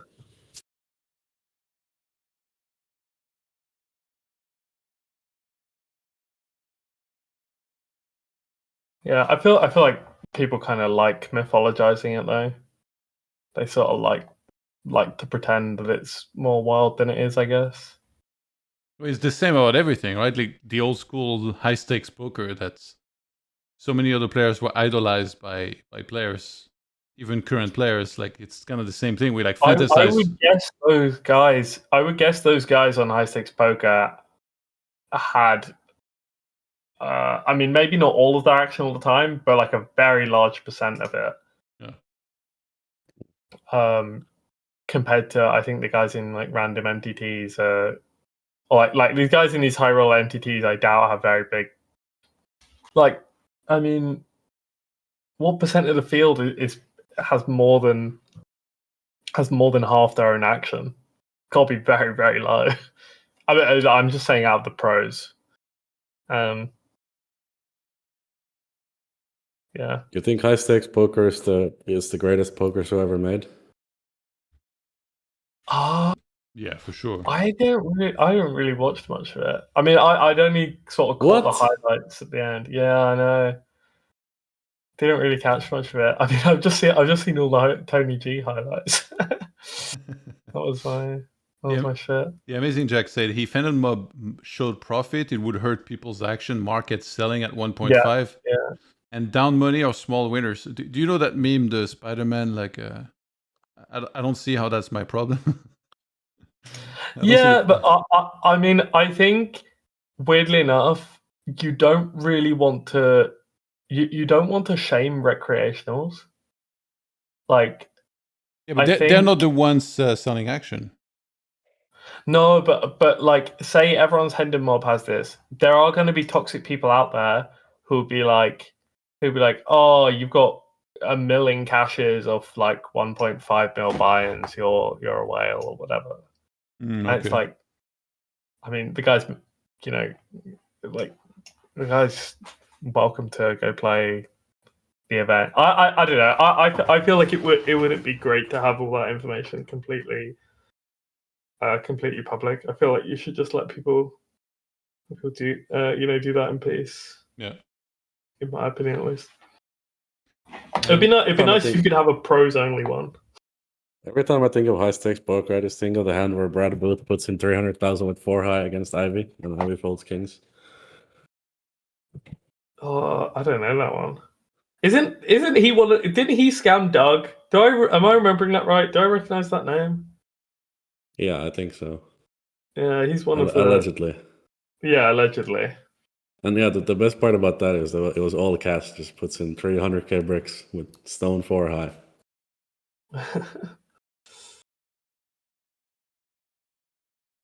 I really like the Tom Dwan Queen 10 hand where I'm pretty sure he decides he's bluffing pretty late in the hand. I don't know. I'm so confused by that one. Like, I'm not sure whether he gets the full credit. The craziest thing about, I mean, Yeah. I mean, the flop was like fucking 6 ways, no? Yeah, it's 6 I think he ways. kind of knew he was bluffing, but like the craziest thing about that hand is East Gate folding a fucking deuce. Yeah. That's insane. What And are he folds you on the waiting? turn. What are you waiting for? Yeah, I just think the weird thing to me was like, it's like, has he decided that he's just gonna run it with the 10 blocker for stacks from flop? I guess that's what he. I wasn't. Yeah, I mean, I guess that's his whole plan. He's like, oh, this guy doesn't really have a deuce. The only thing he'll call me with his pocket tens. I don't know. I've seen worse plans against the PFR. It's fine. Just Yeah, I think the meta in those games for Dwan was just like anytime you have a chance, just fucking blast it off because nobody's gonna call you down unless they have the nuts. Yeah, fair. I mean, there's some crazy folds made in those games. Yeah. Hajeb in the chat asked, if top 10 elite pros played without solvers for an extended sample, would they reach the same GTO we use today, or is our quote-unquote perfect play just a temporary trend? I mean, I don't really think everyone's playing perfectly these days. I think. I mean, okay, it depends from player to player, but there's quite a few guys at the top level of poker who are not that concerned with accuracy. I would say. Fired. I didn't even mean that shots fired. I would include myself as one of them. I think there's a lot of, there's a fair few people who are just sort of like more using the solver to like learn how to think about poker rather than to learn how to play poker. I don't know. I'd say that's quite. Then there's the people who make a bad play and then use the solver to try to somehow cope it into existence. Sometimes these are the same people. Yeah. That's my favorite. Yeah, got to get some copium in there. But it's like the process of doing copium node locks and them not working is how you stop punting. You need to try and copium it into existence, and if you still can't, then like fuck it, it was a punt. We'd never do that again. Or at least don't do it for a week. And somebody in the chat said, if you recall, after the hand, he bet double brown and the East Gate folded a deuce and obviously won. So I guess he knew he was just stone dusting in. Jesus. That is some high fucking level poker right there. I mean, fair. I guess his just like his read on the table was just so fucking good then. There's some fucking hilarious hands. I remember like Sammy Farha against Jamie Gold, aces versus kings. They're like constantly talking on every stream, and they call out each other's hand, like they know what they each have, and then they're just like keep putting money in, even though the guy knows what they have. Let me find the fucking clip somewhere. It's an absurd fucking hand.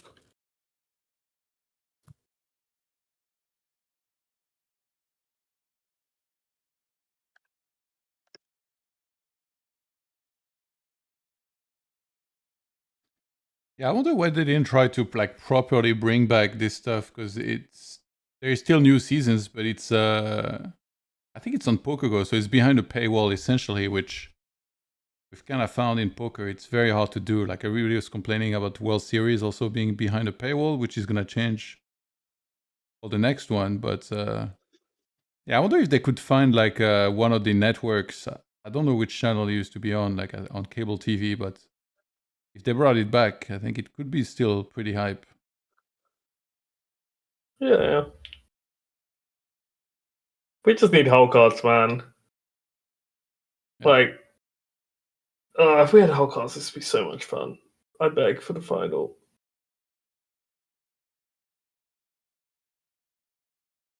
Ooh. If there was a high stakes poker, like what did they used to play? Like a 501k or something, right? High stakes poker. I mean, it probably varied. If there was one that was like these blinds, 501k, would you ever consider playing if you could get a seat? Yeah. I might see if I can get on some of those games, but yeah, I mean it's just kind of difficult when you're from the UK because like a lot of the like the games are run in America, so Americans kind of get first dibs on playing them. Yeah. And then when you show up, you're like, damn, that euro here to take our money. I wonder if someone could set a game up like this. Like how What do you hard mean? would it be? Yeah, like either like one of the operators or like streaming platforms. Like if they could like set up a game with also like having some like very competent player like yourself willing to play those high stakes. Like there could be some sick lineups. Yeah, I mean, it's just it's like it does provide a headache getting better players in, which I understand. I mean, even if I wasn't playing it, I always find streams just more compelling when they have like very like good aggro players. It's not just that I'm like sitting there jerking off over the solver, like, oh, look how accurate he is with his combo selection. Like good players just tend to be very aggressive and like put people in a lot of tough spots. They make interesting plays. I think like I feel like there's been this whole propaganda trying to make good players synonymous with boring players. I don't think that's true at all. Yeah. I think that's so untrue. Like I think if you look at like if you look at like the way I play, like you look at the way Linus plays, you can see like Llama and Jungle in their match as well. They're like high level pros. Like money flies, right? There's a lot of like wild stuff going on. Now we have some play solid enjoyers. Some of them are with us in the call today. Wow. They like to, but it's like I don't know. I feel like good players are also just more exciting. I mean, yeah, this might be a bit of a niche opinion, but I think even the pros they have on those games don't really play interesting hands.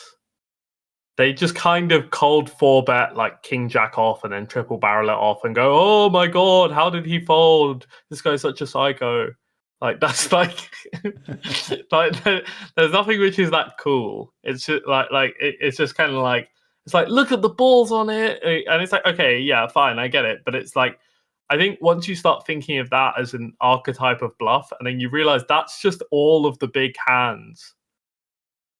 It's just like it's like that on repeat. Whereas I think get someone like KP in there. I watched a few streams of him on, and definitely some. He got into some interesting spots. Oh, KP Kevin Pack.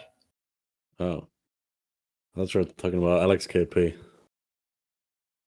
Who's that? You probably don't even know who that is. It's a very legendary Danish PLO player. Extremely fucking fun to play with. Oh yeah. What made him so fun to play with? He gets blackout drunk and still never loses. Ah, quite a system. Yeah, it was like ordering tequila shots to the final table of the 50k PLO WSOP where there's like 3 left. He was just getting hammered all by himself. That's jokes. Actually, did he win? I don't think he won, but he got like 2nd or 3rd. Well, if he's final 3. I mean, sometimes he just run bad, Yeah. Alex KP is a fucking legend. Shout out. There we go. Doing the shout outs before the end. I see how it is. If there was a high stakes game organized live and it's 6-handed, which 6 players would you guys want to see the most in the lineup like this? Wait, I'm a spectator or am I playing? Either. A big difference. Either. It's up to you. No, there's such a big difference. Okay. You're a spectator then. Who else? See.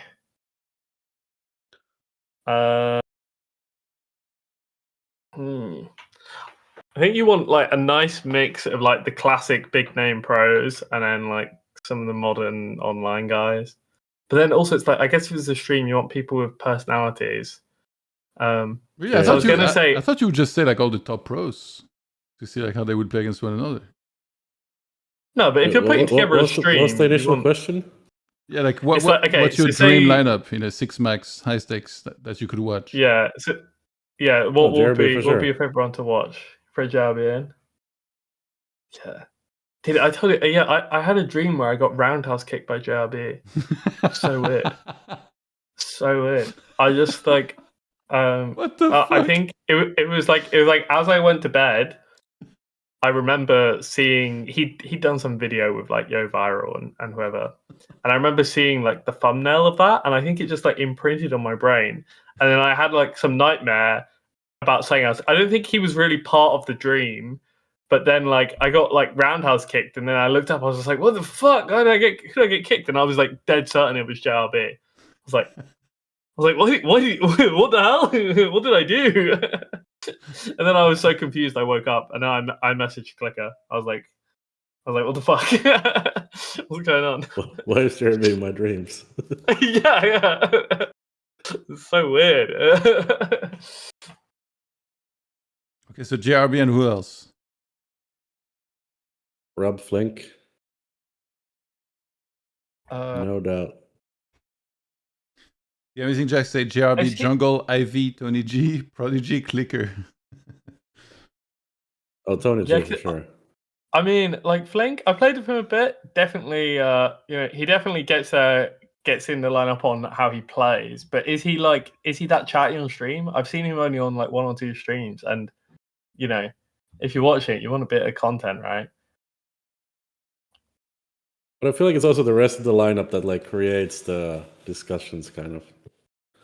Yeah. It's like JRB, Tony G. Like, there's never gonna be a quiet moment on that table. Yeah, that's true. Jamie Gold. I mean, Jamie Gold, Will Kasuf. Now we're really fucking cooking. Oh my god! You're just trying to create a table where This is it like just the goes nut- down this- in flames. This is like the nightmare blood rotation.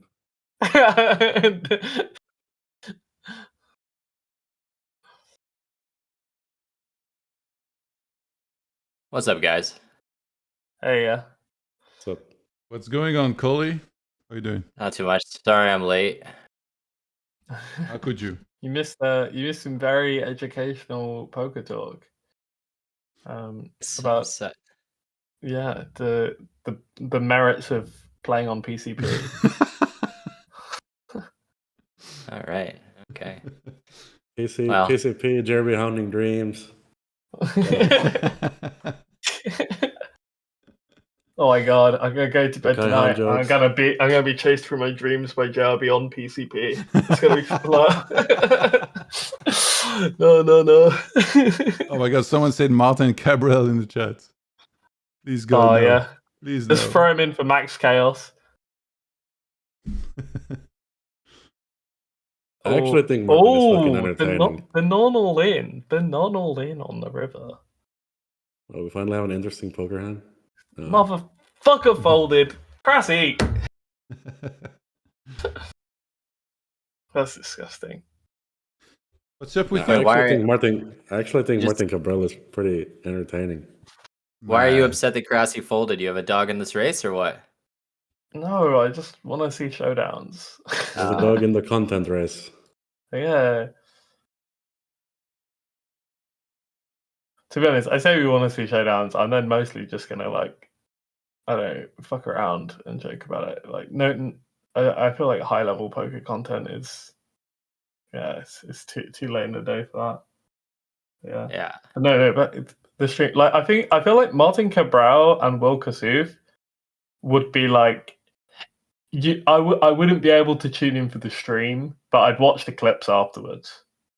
You know, The highlights. like- But the whole stream would be highlights though. the stream. It's like a God, Biden-Trump know. presidential debate. Like, it's like, yeah, let me just catch some clips after this. Like, yeah, I if anything, it'd be worse. Yeah, for his work, I played with Will Kassouf live once, and he was actually great to have at the table. He was. I feel like when you see it online, you kind of see like I don't know, you see like a stilted version of people. But when I actually played with him, I was like, oh, he's actually kind of funny. You know, he's actually good vibes. Are you pretty tight with everybody from the UK who's a household name, or is anybody you not know that really. well? Or, no, you know, not. I wouldn't really. say. I mean, I wouldn't say I'm tight with Charlie Carroll. Are you friend with Are you friend with the Devilfish? I thought you were tight with Charlie because like I was. Oh, okay. You guys showed up. You might have been blackout. You showed up so sauced to that call. I don't know if you remember. Yeah. That was how I lost all the money in his game. I kept doing my part by like I was just the whale that his game ran around. Like I just kept losing money, and then I won money one time, and he went broke, couldn't pay. Sick. Oh. Dory kind of checks. Yeah. No, but don't worry, it's someone else's fault. And when he runs out of people, then it's your fault. And then, yeah. The moral of the story here is just don't win. And all yeah. You never have to worry about whether they're gonna pay you out if you just dust off every fucking night. Polly, what's up with that 600 big blind stack you sent me? What happens? Dude, I had a big night. Oh, and I had a big night. I hopped into some 5K, which is a pretty big game for me, and I didn't lose a hand. Yeah, that's pretty good. Would recommend. I was, like the whole Ontario is a very small pool. It's like a little town, so I'm getting like messages from haters like at random sites like, "Had a fun night, didn't you?" Yeah, man, I did. I heard that there's like an Ontario poker Discord, which is apparently super fucking toxic. It is. Yeah. I just like how can it be toxic? They don't have PVI. These guys are like living in paradise together. What the fuck? It's crazy, dude. That's like a good point. That's a good point. It's just small town shit. That's what it feels like. It feels like small town shit. Yeah. That sounds fucking great, honestly. Yeah. Clicker, you were in the call with who was it? Some Northern Irish guy. You were talking about how Ontario's soft, which it is. But your list of top Ontario players, I know it was the other guy, but oh my god, that was such a terrible list. That was like a Wales list of Ontario's best players. Holy shit! You just named everybody that just like has made YouTube videos. It'd be like listening to a regular person be like, best players right now: Phil Ivey, Daniel Negreanu. Like that's what the list is for Ontario. Hey, wait, hold on. I think you're thinking about the wrong guy here. Yeah, were you in the call with some Northern Irish guy? No. Wait, Willie? No. Yeah, I thought you were, but maybe not. Maybe we're talking about Willie, but I don't recall any discussion. So who made the list? Was it Ryan Riss? Willie made the list. Yeah. Oh yeah. So Ryan, he's like, oh yeah, there's like only two good players there, like Tokyo, Penthouse, who is like, dude, that guy is the mental gymnastics that person is capable of doing are just truly insane. Like truly insane. Like and it's all he streams, so you watch it all in real time where it's like, oh, I'm just gonna like exploit these 3 streets, but then like call the river because it's a GTO call at frequency or something, and like, oh yeah, no, actually it is under bluff, but no, it's like, what are you like? It's just so chaotic. And I think the guy sounds like he has a point, to be honest. Like, it sounds like me explaining that. I mean, I like the guy, but like, I don't know, it doesn't make sense. And then, and you know, he can play 2K, but he's not the top 5. And then, Ryan runs. So who are the top Ontario regs? Is it you? Is it you? No, actually, so wait. You know what's funny about this, by the way? Because I think Coley before he gave his top, and he said he was like top 5 or something. And then I think I'd like to say I'm pushing the top 5. But okay, but like so, last time Willie was on the call with Coley, and then I kinda, you know, I hinted that Coley's from Ontario, and immediately it set off Willie, and he's like, oh yeah. They only have 3 good players on Ontario. And Coley goes like, yeah, you know, maybe 5.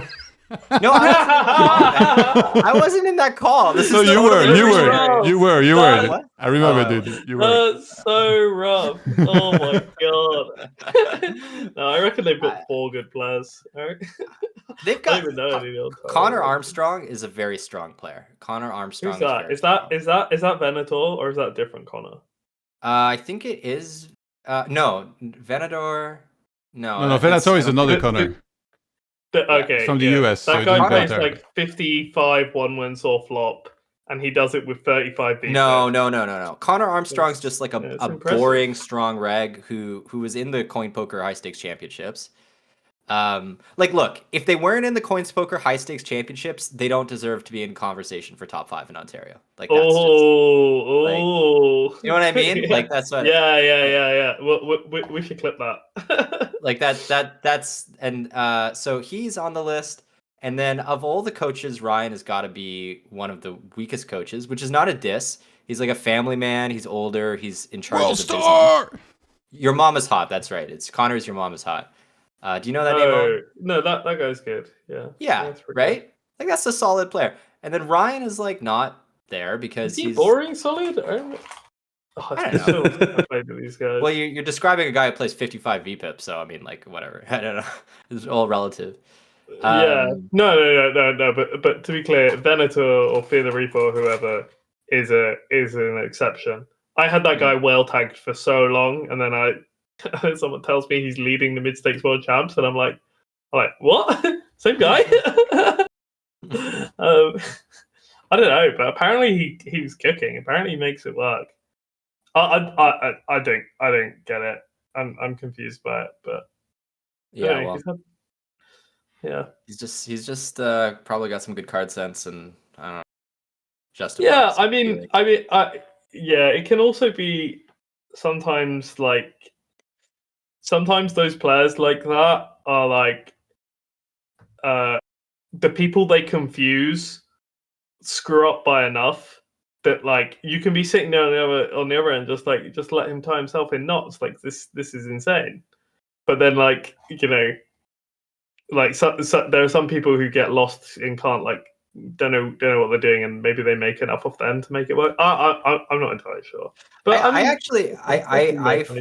I do fall into the trap when there are people that are just like absolutely like just pulling nonsense where you just like want revenge. And the thing is, like, I just I can't play like that. Like, I just can't play that game. Like, I just fucking suck. So like, if I just start, you know, holding down the call button or something, I'll just get shredded. So if someone's gonna spew like that, I just need to just like keep playing normal, and that's the best I can do because I'm dumb. So you remember the meditations quotes? Yeah, exactly. I'm a leaf on the wind. Watch me soar. Yeah. There's another guy there's a guy playing 20k ante on Coin who plays in Ontario. I don't want to give his name, but like he's a very strong reg as well. So that list was just fucking random, dude. There you go. That's my 2 cents. So basically, you hate Ryan Risk. No, I don't hate him. I don't hate him. I just think your personal beef. No. I don't hate him at all. I just think it's like it was just a crazy list because like Ryan is very public facing, and that's why you would name him, right? But like this doesn't make any sense. So yeah. Yeah. It would be like saying Saulo Costa is like the best player in the world or something. Like, it just doesn't make any sense. Right, so perfectly understandable.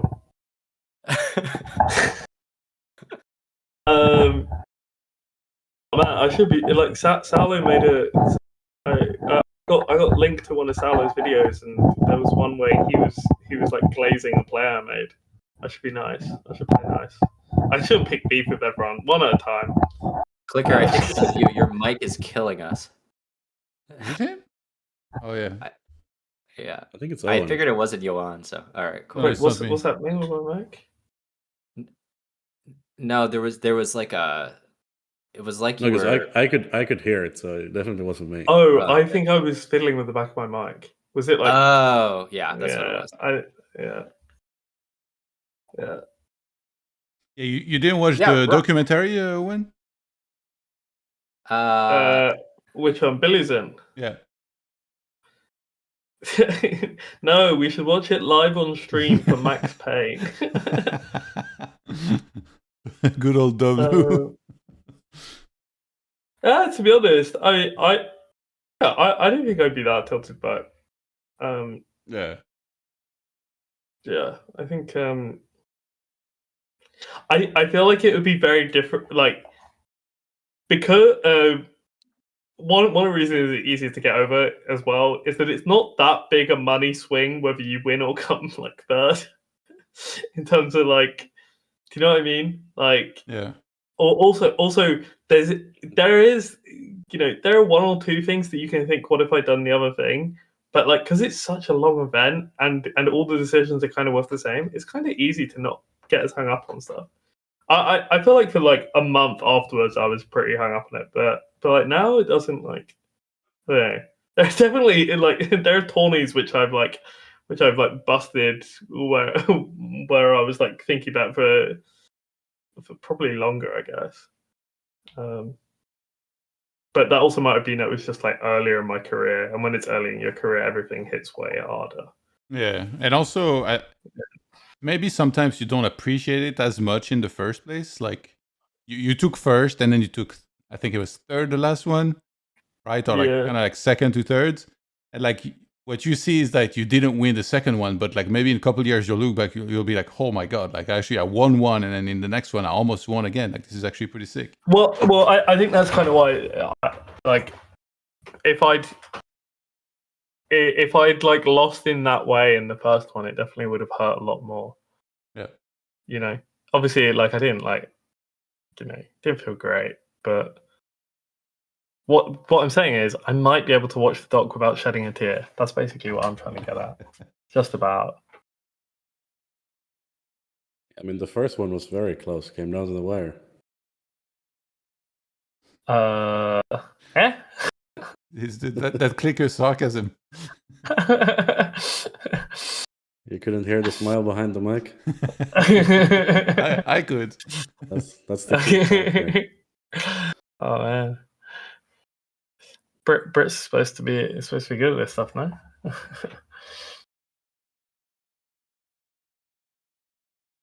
How are the McDonald's applications going, clicker? No job yet. I guess you gotta keep gambling.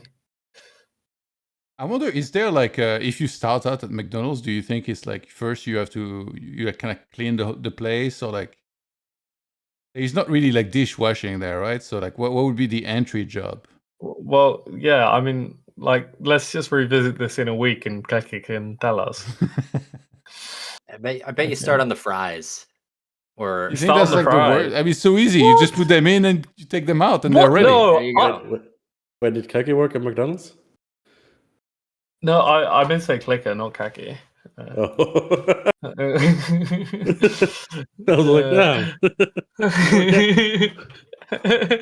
No, I wouldn't want a guy who it's his first day on the job on the fries. What the fuck? Yeah, they're vital, man. Yeah, but it's not that hard. It's not a hard job. I think like making. No. Get them on something like you know, the carrot sticks or whatever. That's their job. They barely have that. Nobody orders that shit. They just want burgers. Exactly. He can supervise the carrot sticks. I actually think the toughest might be to like the person that makes the burgers, because you're just looking at like meat patties all day and like this bread and whatever, and then you're just putting it. You're probably thinking like, if I have to look at one more freaking lettuce that I have to put in a burger, I'm just gonna stop. I mean, I don't feel like there are many jobs in McDonald's which wouldn't be monotonous. I mean, I could be wrong, but I guess so. Also, I have this theory that if you the more you work a regular job before getting to poker, the more nitty you are likely to be, because you will appreciate the value of money.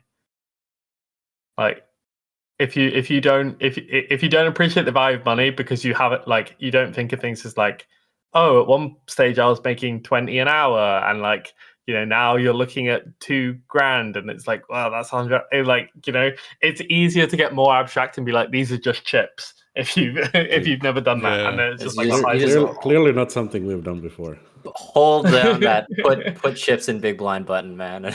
And you just Yeah, literally put chips in big blind. Sometimes I like put chips in the big blind, and I do actually kind of forget like what stakes it is, because it's like you're just bumping around between different stakes, and it's something I think especially like especially when there was a bunch of like 1K 2K running on Coin, and it was like that just doesn't feel like real money. That's like that's too much money. That's not. It never goes away. Eh? Like as soon as it's a bigger stake, the feeling comes right back. I feel like forever. Not that I've experienced the full spectrum. But... Oh no! This is what I meant. Right? It was the opposite. It just got so big that like it became almost casual.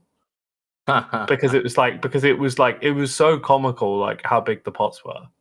Yeah, like playing like 400k pots is like it's like I'm in a tournament now. It's just like I don't know, it's unreal. So I have 2 million in chips. Oh, I'm the chip leader. Yeah. It's quite it's fun though, splashing around for Ferraris. Someone yesterday was like, enjoy your lightly used sedan. Your lightly used sedan. that was about how much I won. So nice. That's the going around at 2K. That was around 5. Well, it was only 5 buy-ins, 5K, but Are you ready for the next Cash Game World Championship, bro? I know, dude. I have I have 2.5 buy-ins. Yeah. Rip it first hand. Oh, I mean, next one's going to be the mid-stakes one. Mid-stakes one comes first. Yeah. True. That one I'm sure I'll hop in. Yeah. You're trying to graduate to top 4 Ontario pool. It's weird. I'm feeling a little bit less motivated now that I'm playing bigger to play the championships, because 500 is just. But then if it was bigger, then I'd have the opposite thing where I'd be like, oh, this is kind of a tough pool. But not like this. Not like this. Right? Did he get stacked again? Oh, another cooler. Man, this comeback was was it a cooler? Was it overstated? Yeah, was it a cooler? I can't tell if he's sarcastic. Well, it's running into the nuts. It's always not looking like a cooler pre. Okay. Look at the flop though. All right, it's not. I can see how this might get messy. Ooh. See, now it's real spicy. Yeah. Boom. I thought it was going to be the jack, and I was like, "That's not a cooler. This is way more of a cooler." Yeah. Hitting it this way around. Oh, because a four needs to do this. I mean, this is fucking sickening for Jack 4. Yeah. This is like, this is once you. I mean, you could check the flop. Once you bet the flop, you're pretty locked in. I mean, you could bet a different size on the river, but this hand is pretty happy to jam, and you have a lot of hands which are good enough to jam here. Actually, do you have tons? Because Kraci has 16-9-8. If he has 16-9-8, what do you need to jam? Not really 16, is it? Oh, no, 12. Well, it's not really 12 either, is it? All right. Oh my god. 10, 8. All right, we'll give him 8. We'll settle. We'll settle for 8. We'll settle for 8, all in. Yeah, I mean, I'm just wondering, like, what do you do, like what the line is for where you jam? Because I mean, I think you can jam sets in paint shoes, but then like, I mean, I guess Kraci's supposed to check raise 10-7 quite a lot on the turn, so your own 10-7 and maybe like, and then 10-5, you probably don't lose anything because Kraci never has 10-6. I'm just talking myself now into just jamming entire fucking range if you have it. You don't really have 10-5 that often though. There we have it. Yeah, I mean, he has a lot. He has a lot of stuff. I was getting kind of concerned when you were saying that maybe it's not a jam or something. Yeah, I mean, it's late, man. It's late. And Paint, he has such a sick comeback, and now it's all going tits up, as they say. Yeah, no. Now for the sick comeback part 2. Aye. By the way, what you were saying earlier about like learning about the value of money and then like being very nitty, I agree with that, Yeah. but I also think that a lot of people, they have either the degen gene or they have tilt issues. And both of these can counteract. Like you could know the value of money, but still, if you struggle with those two, you're still going to dust a bunch, although you're trying to be nitty. I heard Patrick Howard say that he thinks that people who came from wealth have edge. And like a lot of the players, disproportionate numbers of the high stakes players had wealthy parents, which I think makes some sense. Like similar by similar token. I don't know about that. You don't think it's true that disproportionately they were wealthy? No. But what do you count as wealthy? I don't know.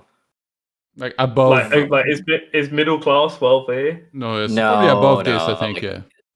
Surgeon and above, I think, yeah. Well, how much does a surgeon make? I mean, in the States, the surgeon makes like 500 plus. Yeah. Yeah. Really? Oh, okay. And in Europe they make dust. I wouldn't do most. I mean, in comparison, I wouldn't say most high stakes players come from that kind of background, because I feel like it's an extremely like self-built discipline, like where you don't need any money to start, and it's like it mostly starts off from like just a passion in the game and playing like some 1 cent, 2 cent or whatever, and then you just build it up. But like you just spawn with a bunch of money, and then it's like, oh, I'll be a great high stakes reg. Yeah. I think it would be kind of hard to go like if you come from that kind of money, and then obviously they're gonna have like access to similar jobs, right? Quite consistently, it's going to be harder to turn that stuff down to I saw a graphic the other day of like how much the average 200 NL grinder earns relative to like median income in various countries, and they're doing quite well. Like it was higher than the median income in the UK. But then it's like, if your average outcome is way higher than that median income because of your background, then like, are you really gonna have it in you to spend to put in the time, in the 200 NL mines in the dungeons, you kind of have to go for it. Like, there's no way you can't pay someone to put in the hours for you.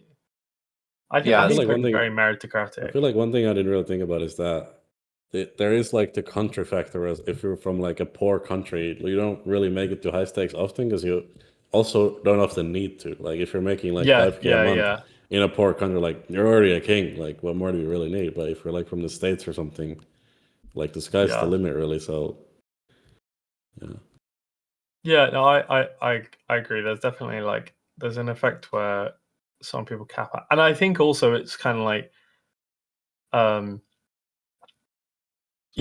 like they're making more than enough, and it's also like the money gets intimidating earlier. I think I would say like or like maybe not intimidating, but like I guess it's just unnecessary for them to play so big to print money.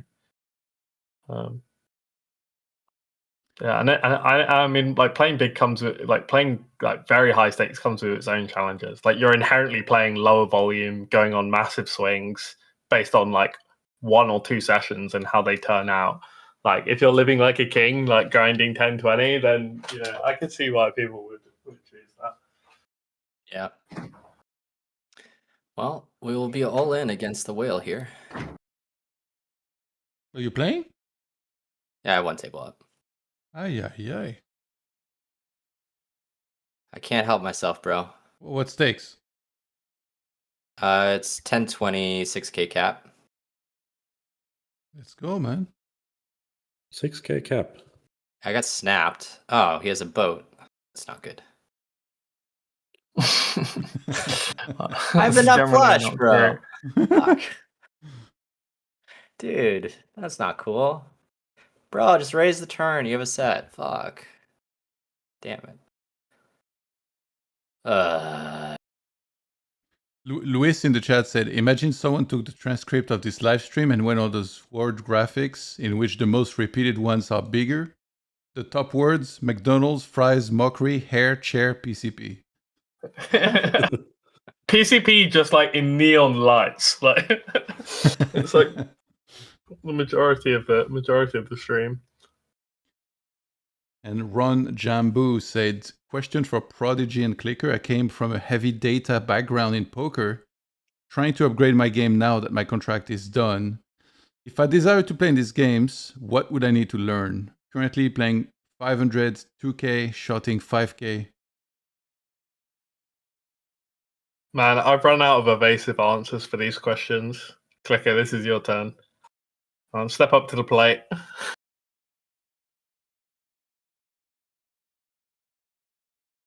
What the fuck? He's thinking.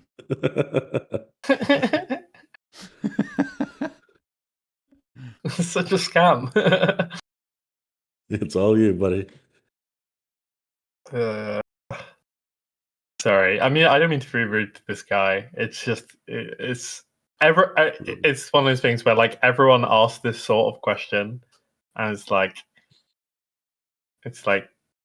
they don't know how often you get it. Shouldn't the answer just be then get better like progressively and then eventually make it there? Yeah. I mean, also it's one of those questions where like you can just shorten to it to how do I play good poker? And his question is just he's done a bunch of MDA and he's pretty good and he wants to get better. Yeah, which is like, I mean, well, join the Gorilla Poker Core group. Unironically, we'll teach you poker fundamentals through toy games and understanding the building blocks of how poker plays. Run by Yuri Peleg and Bart Grindcore. You do a great voice for this ad, but oh, did I nail it? Nice. Yeah, that was well done. Gonzo coming through with some wisdom. Yeah, I'll just shell. You know what? Instead of being a sarcastic bastard, when someone asks me these kind of questions, I'll just shell. It'll be great, and then everyone will be happier. Right. Quoting Gonzo here. Just tell him not to be a pussy, shoot for Vegas and the fucking Mirage. Hair and a chair, baby. I'll give an earnest answer, which is that if he's already playing 2K, Ron, if you're already playing 2K, you've obviously done a lot of things successfully, and you've probably learned about yourself now how you've learned, and you've learned how to overcome certain leaks and weaknesses and tendencies, and you probably know what things were like more productive and less productive already. So, like, people can give you boilerplate answers like surround yourself with good players and find good coaches and stuff like that, but like I think you probably got all the tools you need already to like kind of keep pushing. Right? All the tools except one, the Gorilla Core Group. Please buy now. Fuck's sake. How do I apply? Your application's already been rejected. Wow. You're under review, Clicker. Yeah, well, that's what we say. Yeah, that's because if you tell them they're under review, they won't submit another one. It's a genius system. And also, will you have enough time outside of your shifts at the Mickey's? Yeah, I'll be on my 15-minute break studies in poker. Burgers ain't gonna flip themselves, buddy. Dude, actually, I feel like I got a lot of respect for anyone that works like all these jobs, like underappreciated, like often mentioned in a somewhat demeaning way. Like those are needed, dude. Like 1 a.m., everything's closed in Vienna. Trust me, like you go to McDonald's on weekend until 3 a.m. That's a lifesaver sometimes. No food in the fridge. I mean, the service industry is fucking tough. Yeah. Yeah. Like being a waiter or something, like it's a lot of people don't realize how hard that shit is. I get like phobic around waiters because I just feel guilty that they're like, I don't know. I find it uncomfortable for someone you're to scared be of waiters. I am. Especially female waiters, and I'm not scared of women in general. But do you female mean waitresses? Waitresses, yeah. Sure, he won't even say their name. He's like, is the one behind me? No. It's like actor, like male actor, female actor. Okay, actresses. No, I don't know. Yeah, I just feel like I don't know. It's just weird. It's just weird. Can I get you anything? Fuck. I remember once this guy I was dating we'd been dating in uni, so we were like pretty broke, and we're also at uni, so you know most of your money's spent on going out. But, so we'd never really been to a restaurant, but we've been dating for quite a while. And then we were like back in London, went out to a restaurant for the first time. Dating for a while at this point, and I remember her just being quite rude to the wait staff over like there was a small issue, but like her kind of like her just enjoying getting to tear into someone, and I don't know, it just like I don't feel like anything can make your opinion drop of someone so quickly as like for me at least, as when you have the opportunity, like as someone like they're looking for an excuse to like take their shit out on someone like that. I don't know. I felt like because it's very unfair. Like it's not even their fault. They're just sort of like the ones delivering you the news, and you're just like oh yeah, I'm gonna like embarrass them in front of a restaurant. I was like, what the fuck? I was embarrassed to be there. I was like, please stop. I'm so sorry. Yeah. Do you remember what he was specifically? This is years and years ago. This is like I would not have survived being at that table. This is like 7-8 years ago. So I just remember like the vibes of Yeah. I remember how I felt about the whole thing and just being like just like wanting to sink into your chair. I would have just taken a knife and ended it for myself. Jesus Christ. No hesitation. Excuse me, this food was Luke Watch's blood everywhere. Yeah. The ceiling. Yeah. But it's like mostly like the reason you're killing yourself, to be clear, is that they've called over the wait staff and it makes you uncomfortable. Yeah, because I now am associated with them, you know. Like, you know, I've never, everyone's like, how's the food? Like, you could have raisins in it. I'd be like, great, it was great. Leave me alone. That's so funny. Has anybody ever not said great when the waiter asks how's the food? Yeah, people do it. My mom will be like, yeah, it was okay. It was a little oversalted. I don't think I ever have. I sat there trying to imagine, or like not imagine, but like trying to think back, and I don't think I ever have. I don't think I ever have either. Because it's also like, if it's not great, like my course of action is just not going back to the restaurant. It's like, yeah, like it's like I'm never sending the food back anyway, so why would I say it's bad? yeah. Just fucking take it. Sometimes I feel really bad if I'm not that hungry, but like, I'm meeting someone, I go out to get something, and I don't finish something, and like, they come up to you and like you've left half your meal, and it was a good meal, to be clear. Like, I'm just like, I just wasn't that hungry, and they're like, was something wrong? Like, was there an issue with your meal? I'm like, no, please, no, don't take this the wrong way. That's weird though. I would always finish my meal. I don't know. Yeah, I wouldn't think that as that though. I think they would say like, "Are you finished with it?" And then like, just take it away. No, but it's like they ask, "Are you finished?" And if you are, then they're like, "Was something wrong?" I've had that a few times, and every time I was like, I don't know, I felt like I'd done something wrong. I felt like I hadn't held up my end of the bargain. They provided me food. I'm supposed to fucking eat it, and then I just like well, you paid let them, the side man. down. Yeah. That's high stakes player energy, ordering food out and then not finishing it. God damn. That's yeah, I mean, that's the guy telling me that I should have been a man and told her to pipe down, like, probably should have, but I was just a bit, I mean, in hindsight, but at the time you're a bit like shocked because you're not expecting it out of someone. You're like you're like, what the fuck? You're that kind of person? You're like, well, I don't know. I was a bit frozen. Wait, would you say something if it was the wrong dish? If they gave me, if they gave me the wrong dish, yes, yeah. I still wouldn't. To be fair, I would size it up. I would look at this dish and be like, given that it's right there in front of you, would I prefer this? I would consider it. But like, if they give me something which I don't like, I'd definitely say something. Or if I've gone to a place for like a specific meal. That's true. If you're going there just for one thing. But I don't know. Next time you're in that situation, and just think if you were Scotty Body and you would just jam the last $40 on the river, like and then you'll That's notice. Man, $40 on the river. that's what Scotty Body was. We've got half a big blind behind, or No, well, he says he's telling us to be a man, so just thinking like we gotta be like him. I mean, to be honest, It was a high level joke. I'm workshopping it. Okay. All right. Get back to me. No, I do think he has a point, but also I don't know. I was just like awkward, like 19 or 20 years old or something in a nice restaurant which I did not fit into.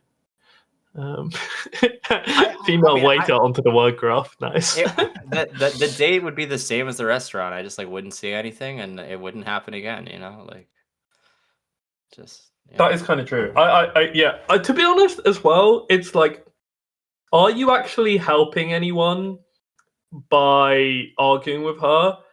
I feel like the optimal thing is probably just tip the waiter, waitress, female waiter, whoever. Well, like apologize to them, and then just like go about your day, and like just like not go on another date with the person. I feel like, because I don't know. Maybe it's kind of conflict avoidant, but I don't feel like there's much to be gained from fighting with these people. It's not like you're not going to change their point of view, even if you say like even if you say something very reasonable. Like people don't get like that who are predisposed towards listening to you. You think there's something where it's like if you're saying something to her that it's the kind of the same thing where like you don't want to be rude to the wait staff, or like if you're like calling her out, that'd be being rude to her.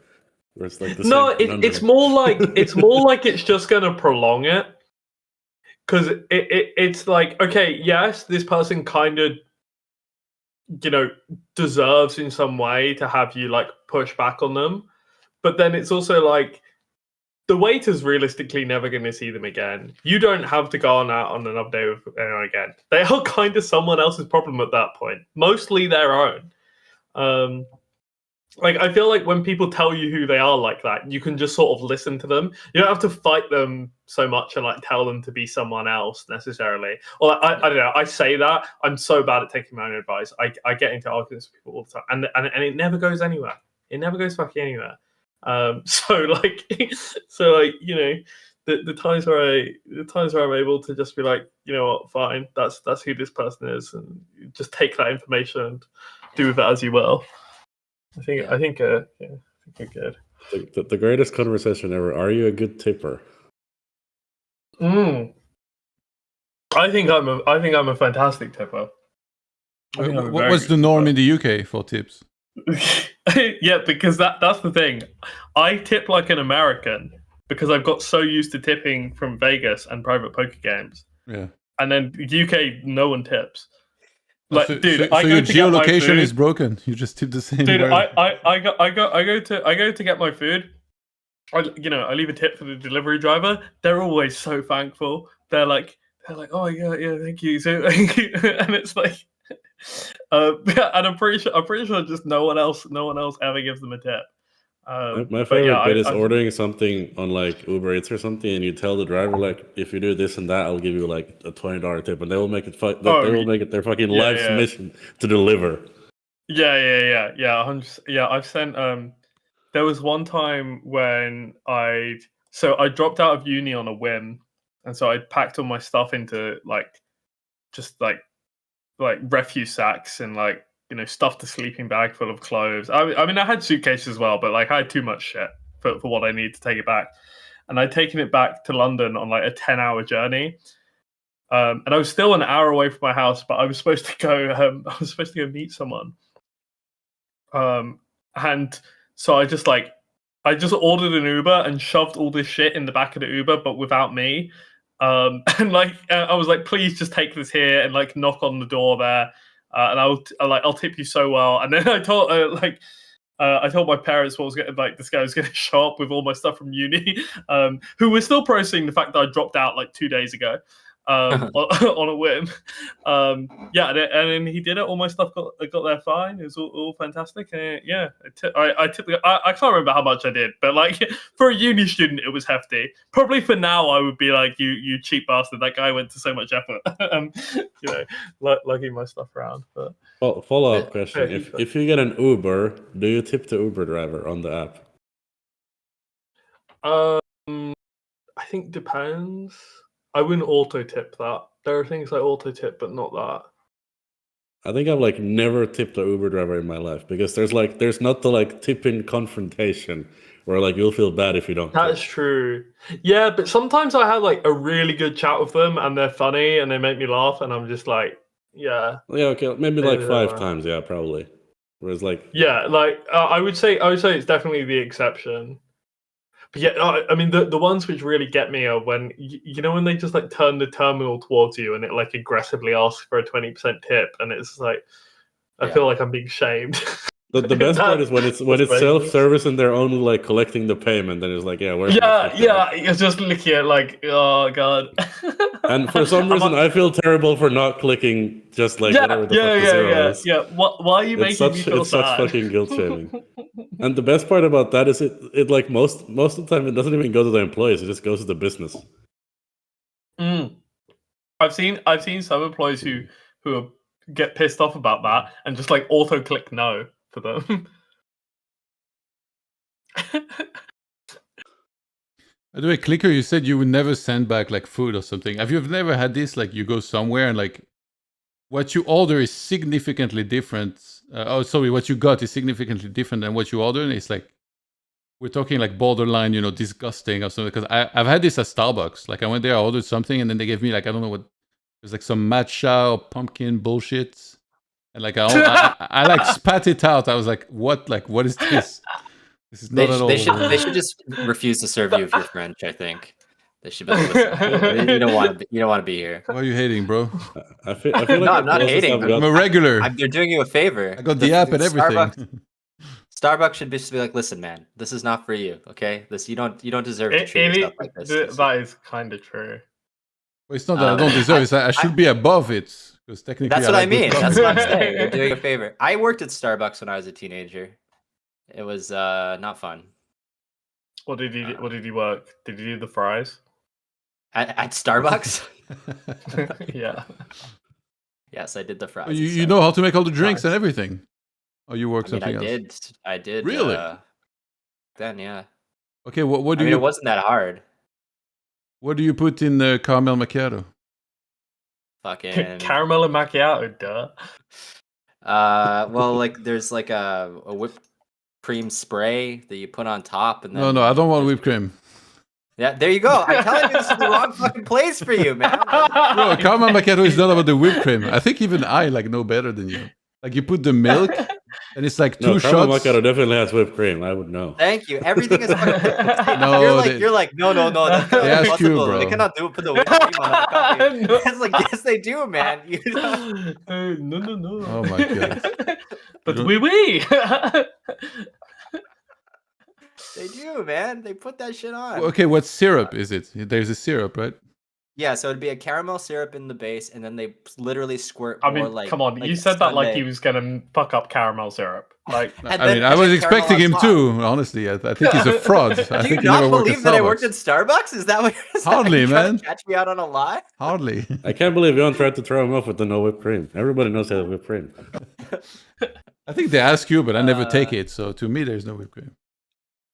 Yeah. So you're saying you've ordered before? And even Ohio Mark is messaging me, caramel macchiato for sure has whipped cream. Yeah, you're in America, bro. Of course there is. Every freaking shake has whipped cream. That's where that's like kind of the universal sense of what a Starbucks is. This is like an American Starbucks. Oh god, the fish is blocking the river. Oh, you were asking about like the sending the food back. I feel like the closest I've ever got to a wrong order has been like a steak that I've ordered like medium rare and it's like raw enough that it could eat the side salad, and I've still not sent it back. Oh, yeah, but that's not that much of a problem though. They can just fire that up for another minute. I know, but I just rather not, I do. Fucking heated argument. Yeah. in the fucking heat What, of the to just moment. adjust your foot? You're worried you're gonna get in an argument. No, it's No, I just want to eat the fucking the steak, plan honestly. work. Yeah. No, Clicker is the Yeah, most I mean- easygoing guy. Oh. The 5K whale has turned into a 2K whale. Aww. And that is how a bill becomes law, ladies and gentlemen. How what? I don't know, it's just something I say. How how what? I just say it. It's for no reason. I just say it, and that's how a bill becomes law. I don't know why. I like to. Wait, is it? This is breaking my brain. You say something, and it has no relation to any. You say That's that's right. how a bill becomes the law. No, a bill becomes law. That's how a bill becomes the law, Yeah. and it doesn't actually mean. I mean, obviously, like there's a literal meaning to that, but like it's not an idiom. It's just you making noises. Yeah. Essentially. Yeah, like just In next this try case, it. like- Listen, just try it. It's like a caramel macchiato. I don't cream. want Try to. it. Like, It's like station somebody on the river live and then just say, and that, ladies and gentlemen, is how a bill becomes law. And then, scoop the pot. And then get shot in the parking lot. That would also be how a bill becomes law. I feel like that's how you work out if someone's being like a sycophant, you know? If they're just being a yes man laughing at all your jokes, you just slip that in. You know? Right. Yeah. That's how a bill becomes the law. And you see if they just like laugh and like don't examine it at all. They're like, yeah, another hit. I don't think anyone has ever laughed at it or understood it, and I still haven't given up. So that's why I have what it takes to play high Oh stakes. my god! Actually, you know what? That reminds me. Like one time I played live, and there was a guy. He was making like comments like this all the time. It was so bizarre. Like I don't know if he was trying to psych himself up or trying to tilt the table, but like he would just win a hand. He would just win a hand, and he would say like, "Oh, it's like fish in a barrel" or something. Like just non-stop quotes like this. No, but that makes sense. That's an idiom. That makes sense. Yeah, that's true. But True you know fish in that- a barrel, that makes perfect sense. Yeah. That's how a bill becomes the law. Does not make sense. This is like, this is. I don't even know. That's you're just making my argument for me. Like I. No, but you could just make noises and you would achieve the same level of meaning. No, because people would just think I sneezed or something. So. No, you could make noises which were very clearly intentional. Like they would get it. Like but that is kind of what you're doing. Yeah. I don't know. You could growl at someone. Yeah. No, but that's kind of. I actually did growl at someone once in a pot. Someone asked me once at a live game. Someone asked me why I overbet for my C bet. I went, my board, grr, and he folded. Because he's sure I had a good hand. So if anyone wants to try that one out, you can use that. That was a really intimidating growl. Yeah, it really hold got that in.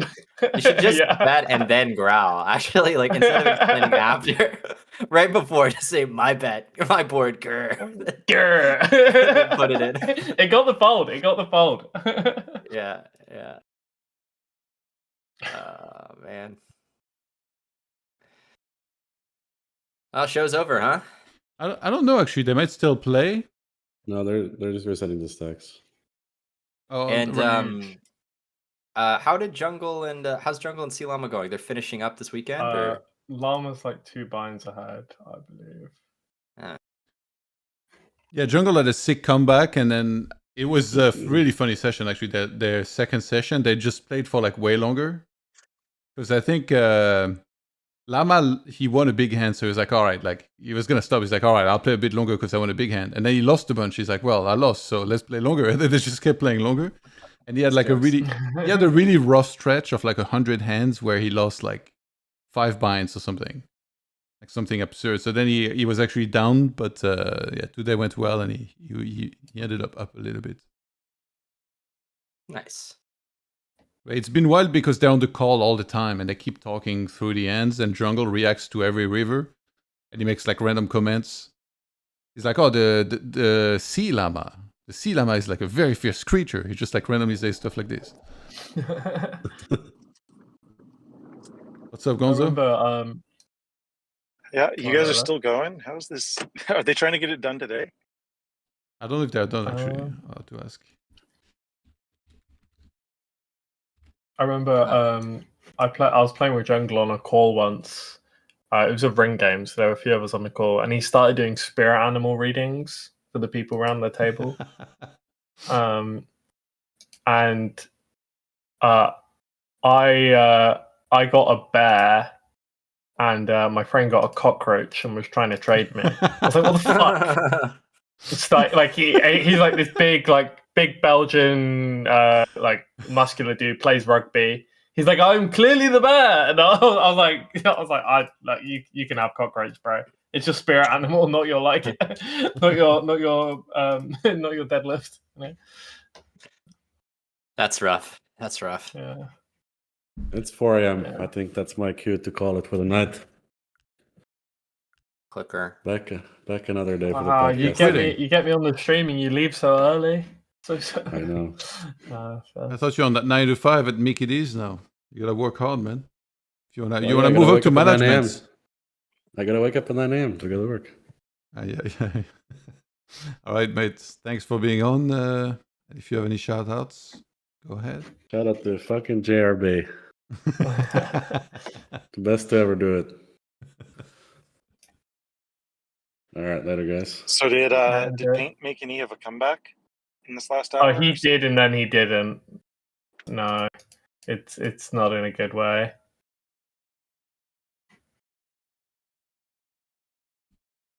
Where's Clicker from? Finland, Ah, the land of saunas. right. Not sure there's much else going on there, but I know they got saunas, and they're very enthusiastic about them. Dude, saunas are sick. Yeah, they kind of are. I feel like they're one of those things which I just like sort of forget exists until you like run into one. And then you're like, these are fucking great. I should do this more often. And then I just completely forget it exists again. It's like gone. Yeah. Gotta get one in the house. True. I'll have one installed in the apartment that I rent. He's interested in different amenities, namely the slushy machine. Yeah, the slushy machine. Get the ninja slushy. With the ninja slushy, you can slushy anything. Can you doing it? Nailing it? The way you said that, it sounds like it comes free with the Gorilla CFP. It doesn't come free. Come on. It's a high quality slushy machine. You can't get slushies like this for free. It's 50% off if you join the Gorilla CFP. We can slushy anything, including PCP. Like, yeah. Yeah, we got it. Oh my god. The size of the PCP on like the like word map or whatever you call it is just growing. Keeps getting bigger, man. It's unstoppable.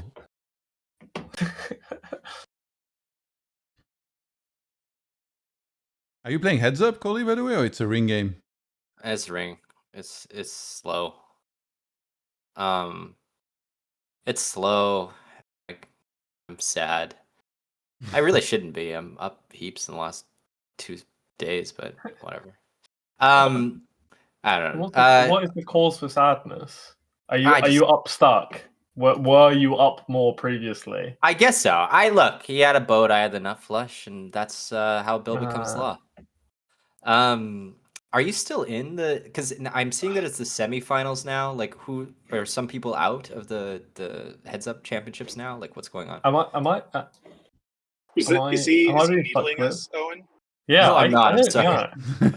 It's like how's the challenge going? Was in with some sarcasm earlier. I've been Yeah. No, I really don't know. Gonzo, how would you rate your chances in the inaugural CoinPoker Heads Up World Championship? I tell you what, I will I will short myself if I don't know if Kali. I'll give you some pretty good odds, Kali. I'll take the 70 to short side. 1. All right, I'll take 70 to 1. Sure. Yeah. Okay. Sorry, guys. No, Owen was in the group with Clicker and Paint, where Paint advanced. And yeah, because someone invented a ridiculous scoring system which scammed. Oh wait, and might have been me. Gonzo was in the group with Llama and who was it again? K-Rab. Oh yeah, Llama and Kevin Rabichow, and then Llama advanced to the one. Yeah, I won 100 and something K off Clicker though. You can't put a price on that. I mean, it's Well, probably you worth can. 100 something K. Yeah. I think. Yeah, or a hoodie.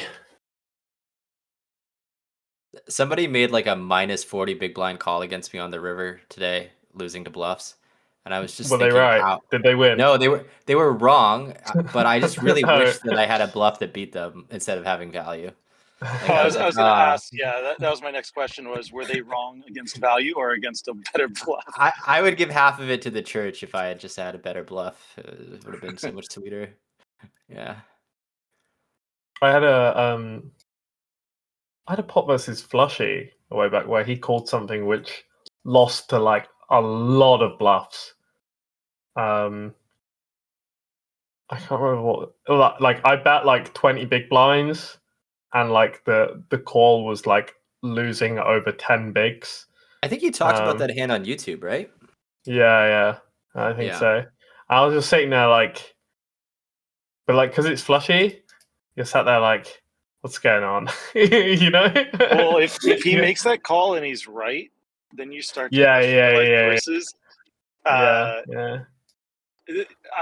I've had it where I made the call where I didn't lose to bluffs, or I wasn't supposed to lose to bluffs, but then I did lose to a bluff. Yeah, you might. Yeah, sometimes you have those ones where it's like, but then also it's weird because it's like if they're bluffing hands which they shouldn't even be bluffing, then my theory that they were over bluffing is correct. It's like if they're bluffing king queen, calling king jack is printing. Yeah. I remember I had a hand like sort of like that versus I had a hand like this versus Flink. We haven't played that much over the years. This was way back where he triple barreled off in a 4-bet pot in heads up. We're playing with antes as well. And I tank for ages on the river and fold. And he shows King Jack, and I also had King Jack. So I was like, but I was genuinely, I remember just like, I might be losing to bluffs. I was like, I should be losing to bluffs. I just kind of pussied out because it's at very big stakes, and I was like, it's like, not calling King high here. In what was, at the time was probably the biggest stakes I'd ever played.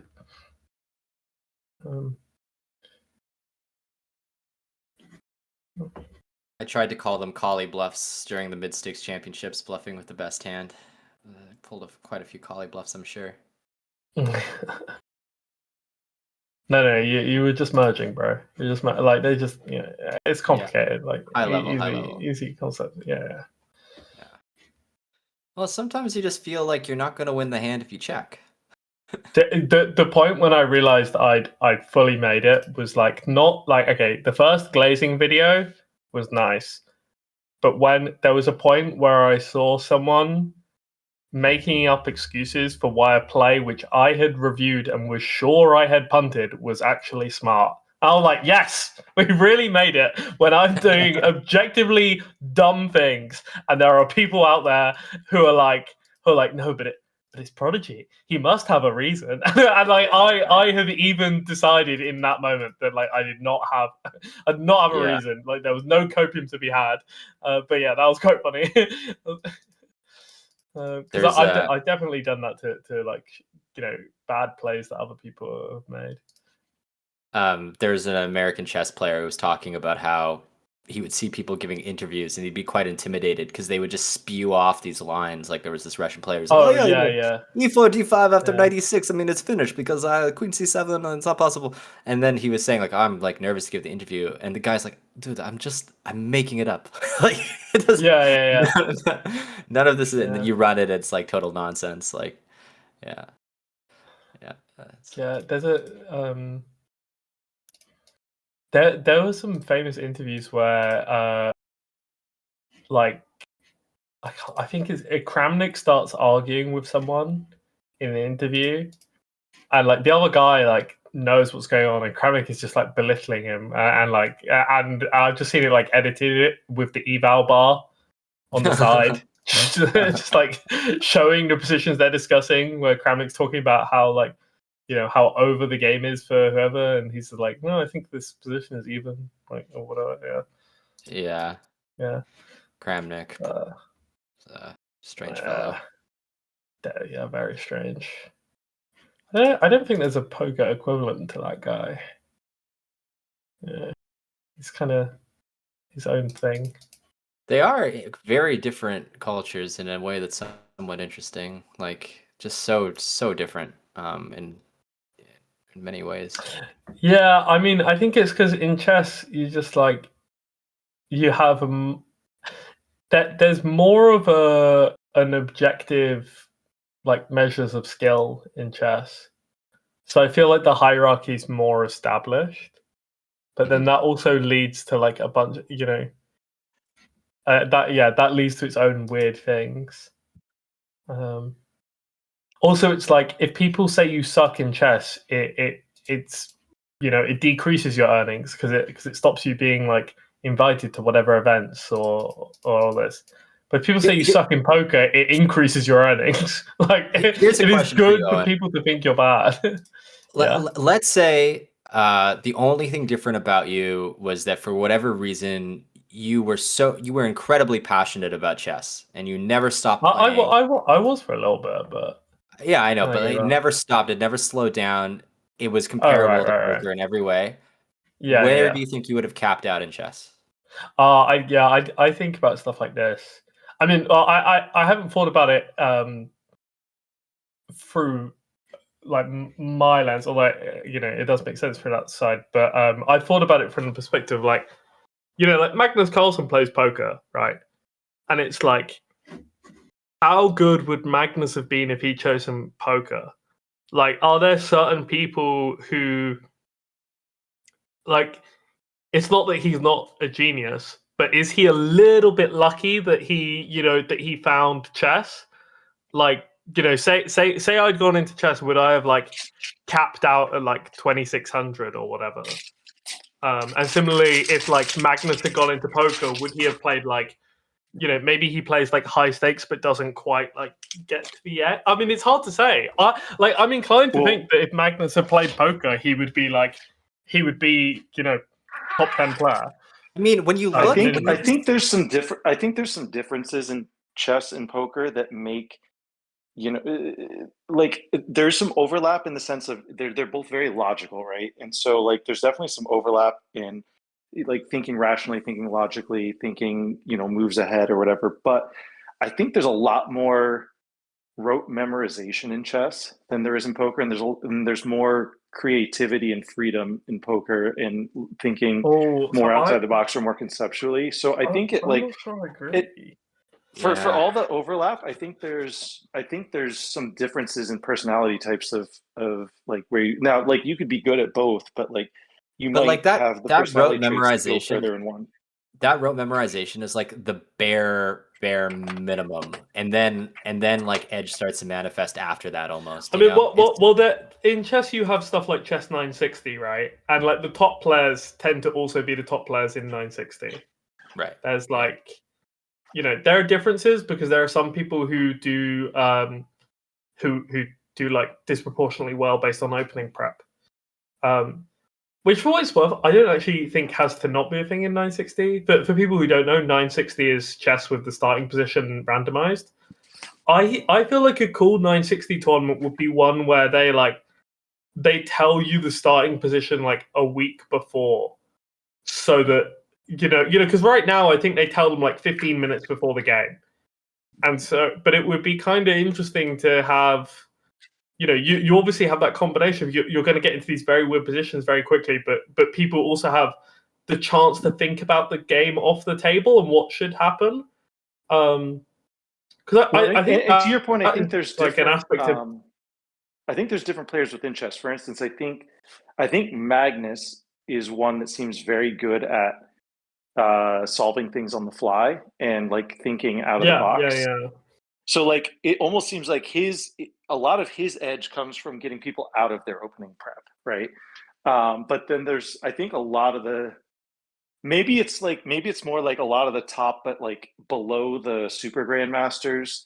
A lot of those guys rely mostly on just the the opening prep, and it's less creativity in their game.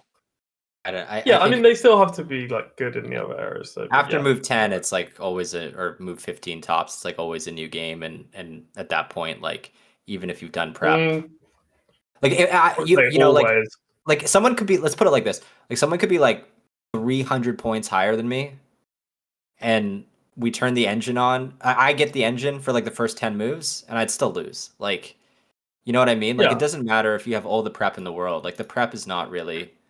Yeah, well, and they're obviously all of them are super good tactically, right? And they're all, And the edge is manifesting, but in the same way it does in poker. It's like they're going back to the fundamental principles from which they understand the game. They're linking it back to previous experiences. When you ask them how they made the decision, they'll usually be able to distill it down to a few sentences, but only because over years they've been able to really fine-tune their thought process. And I think there's quite a bit of overlap. Yeah, though that's a lot of the middle game. Once you get to the end game, it is a lot of memorization again, right? Like you have like your rook and bishop end game, your bishop and two bishops in games, and like that in poker though, right? Like this is there are like aspects of like a lot of like so a lot of there are tactics within poker. I mean, I think a lot of people think about things as like yeah, I mean, like poker is a strategy game, but like a lot of the plays are tactics.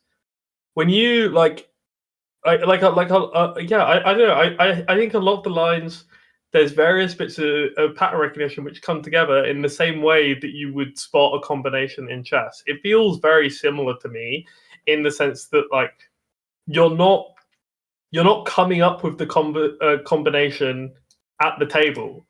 You're simply recognizing something that you've you're recognizing something that you've seen before.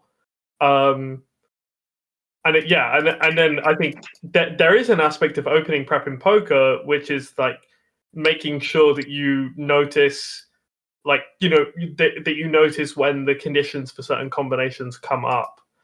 I guess the opening prep in poker maybe is like your pre-flop ranges and your and maybe c-bet sizes or something like that. And well, I mean, you could even describe the game tree you play on the whole as the opening prep, right?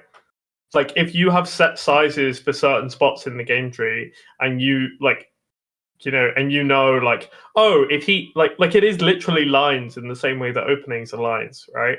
You're like, oh, if he check raises me here, and then I call, he checks to me on this turn. How am I going to reopen? I like guess in some ways you're like thinking in the moment, but in another sense you are kind of drawing on prep, and then like your understanding of it, it's kind of like how in so in chess there's this opening prep where it's basically designed to try and force an edge for one player, right? Get them into a position where they have an advantage. And I kind of feel like that's what understanding what your game tree looks like and what options you have, what sizes you have, knowing that knowing when when you have a bluff, knowing what sizes you're actually going to use with the rest of your range, rather than only being able to intuit it when you have those hands. I think that all that's all like working like a similar muscle to the one which does like that does opening prep in chess. I would say. That being said, when I played chess, I did very, very little opening prep. So yeah, I'm the same way. Like I almost always get behind in the opening because I know I'm just winging it. I have no idea what I'm doing, and then I'm constantly just, can I tactically fight my way back and try to win the game. Yeah, the thing is, you get a lot of practice at it, which is kind of funny. It's a weird thing. You get a lot of practice playing from behind if you're like, and creating chances. If you're like, if you're not good at openings. Yeah, and I guess the difference I would say is when I say about opening prep, obviously everything is prep. Like practicing, seeing tactical maneuvers and all that throughout, like pattern recognition. That's not what I'm calling the opening prep. I'm calling like literally memorizing. After this move, I do this move. After this move, I do this move. Right, of just the rote memorization. Where I guess that's where I'm thinking. I guess the corollary in poker might be your pre-flop ranges of like, okay, this is my RFI range. This is from this position. This is my 3-bet range. Right, like maybe that's a little more. Yeah, and I guess even if you if you look at like that kind of thing. It does still. I guess that is the kind of thing where it's like, okay, you know exactly what you're RFIing, like what they have, like what hands are missing because you're free betting or whatever. And then that's sort of like setting yourself up to succeed by understanding like the themes. I would say, the thing is, for me in poker. Like the thing which I kind of like about it is that a lot of like I feel like the study in poker can be a lot more creative than chess. Right, and I think that's what I was getting chess, at. There's always like one objective move, like it's just spot the move.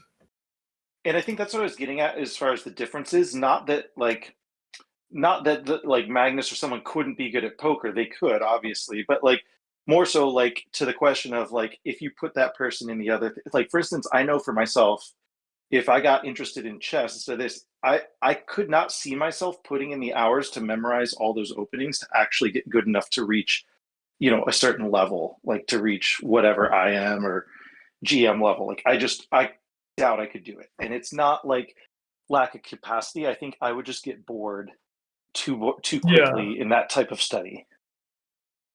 Yeah, I mean, I think to some extent you can sort of there's like a decent chance that you just kind of get strong enough, and then like it's like you get to a high enough level that you're then like, oh, I have to do it. Like for instance, I fucking hate aggregate reports. If anyone even brings an aggregate report towards me, like I just like my brain shuts off.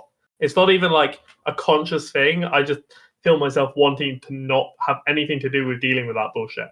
However, there was a point where I just didn't know, I didn't know the patterns which board texture and like the effect it had on c-bet frequencies, and I had to go in and grind them. And I spent a couple days doing it, and like came out of it with that knowledge, and I just had to, but the thing is, it got to a point where I was just like, I'd done all the aspects of it which I enjoyed much more, and then I was like, okay, well, this is clearly a hole in my game, and I enjoyed the game overall too much to let this hold me back, even though I fucking hate it, and I despise them. They're the single worst part of poker. And I think for those parts of study, you just have to do them in short doses and like get it over with. Like okay, I'm gonna. I'm not gonna lie. I just took double dose of meds and knocked it out in one day.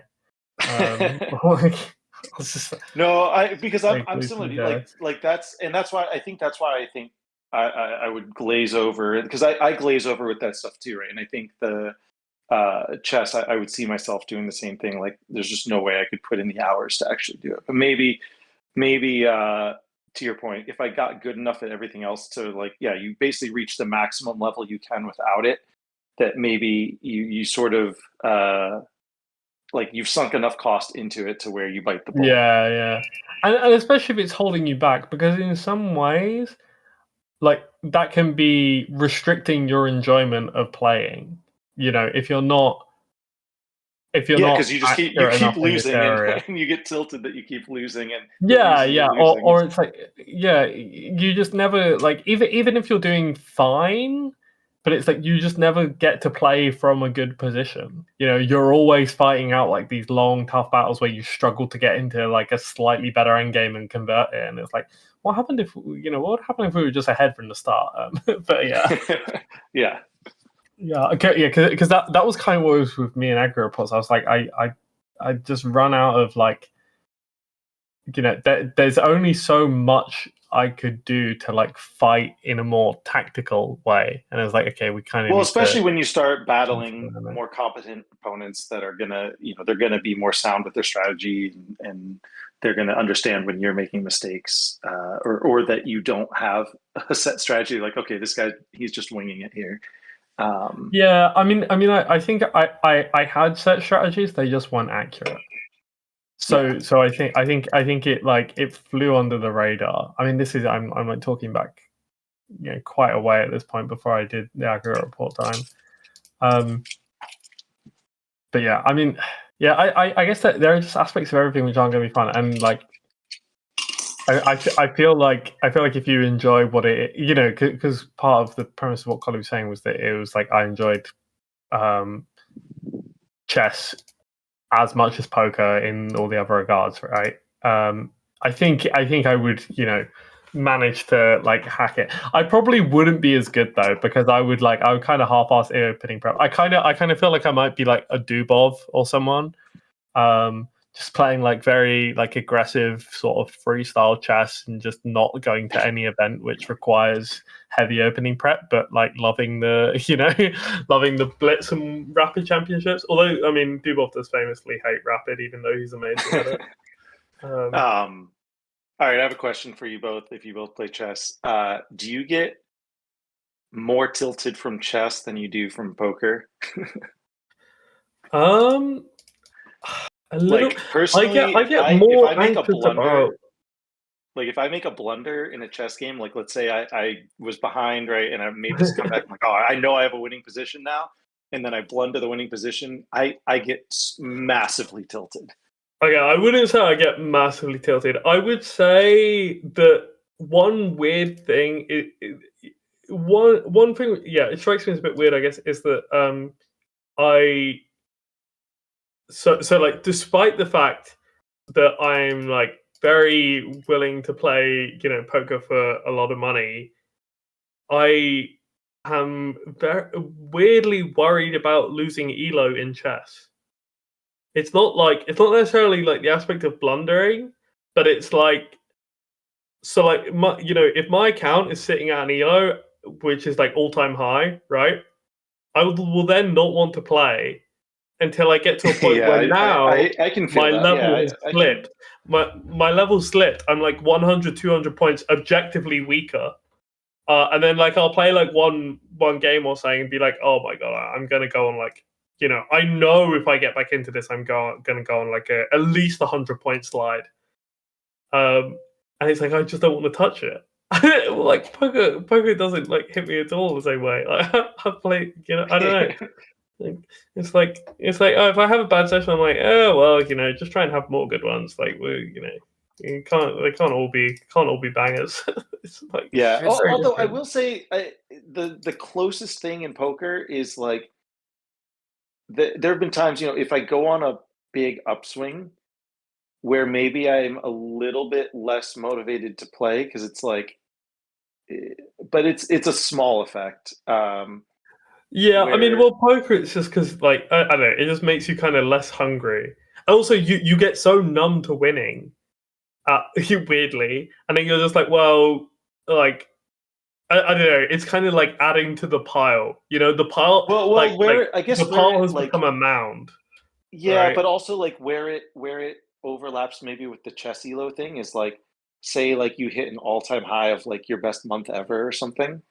It's like kind of don't want to touch that. You just leave it there. Like I don't want to, because if I have a losing session now, I fall below, and now it's like now it's not my best month ever anymore.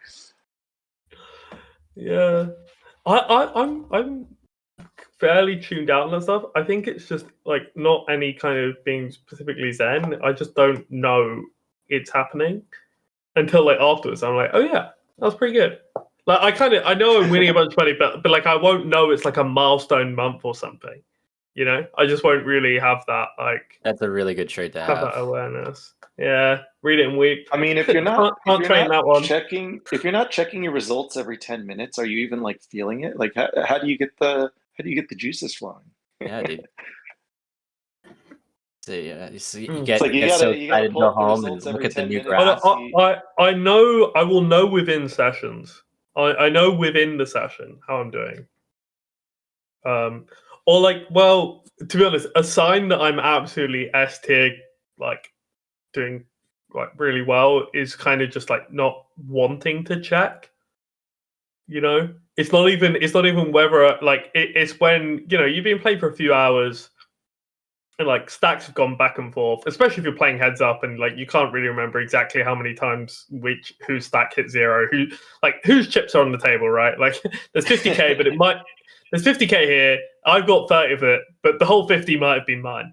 Yeah, well, ACR makes it. Actually, Coin too. They put the little tracker up there in the top right and tell you. They'll tell you exactly. You can remove it on it. You can remove it on ACR. I shouldn't say this. It's meant to edge, but you can remove it. Yeah, but yeah, you gotta. Yeah. You gotta feel those swings. I don't like it. I feel like yeah, when I want to check those things, it's not even whether I check them. Whether I check them is not the point. No, I'm being it's whether I facetious, want but to. like, no, I'm kidding. But like, I actually, I think you're right that the moment you're feeling like a stronger impulse to check it is probably a sign that your mental game is slipping, like that you're not in the best headspace. Yeah. I have to say, recently though, I had some spots where I felt like mentally, or like by spots, I don't really mean like at the table. I just mean like spots in having to deal with life stuff. Where like I felt that mentally, I was kind of struggling, but I still felt like I was playing well, and that's fucking new to me, which might seem weird, but like I've been in tilt box my whole career, but now recently I'm like a lot more chill. Oh my god, are we about to get the fire? Oh my god.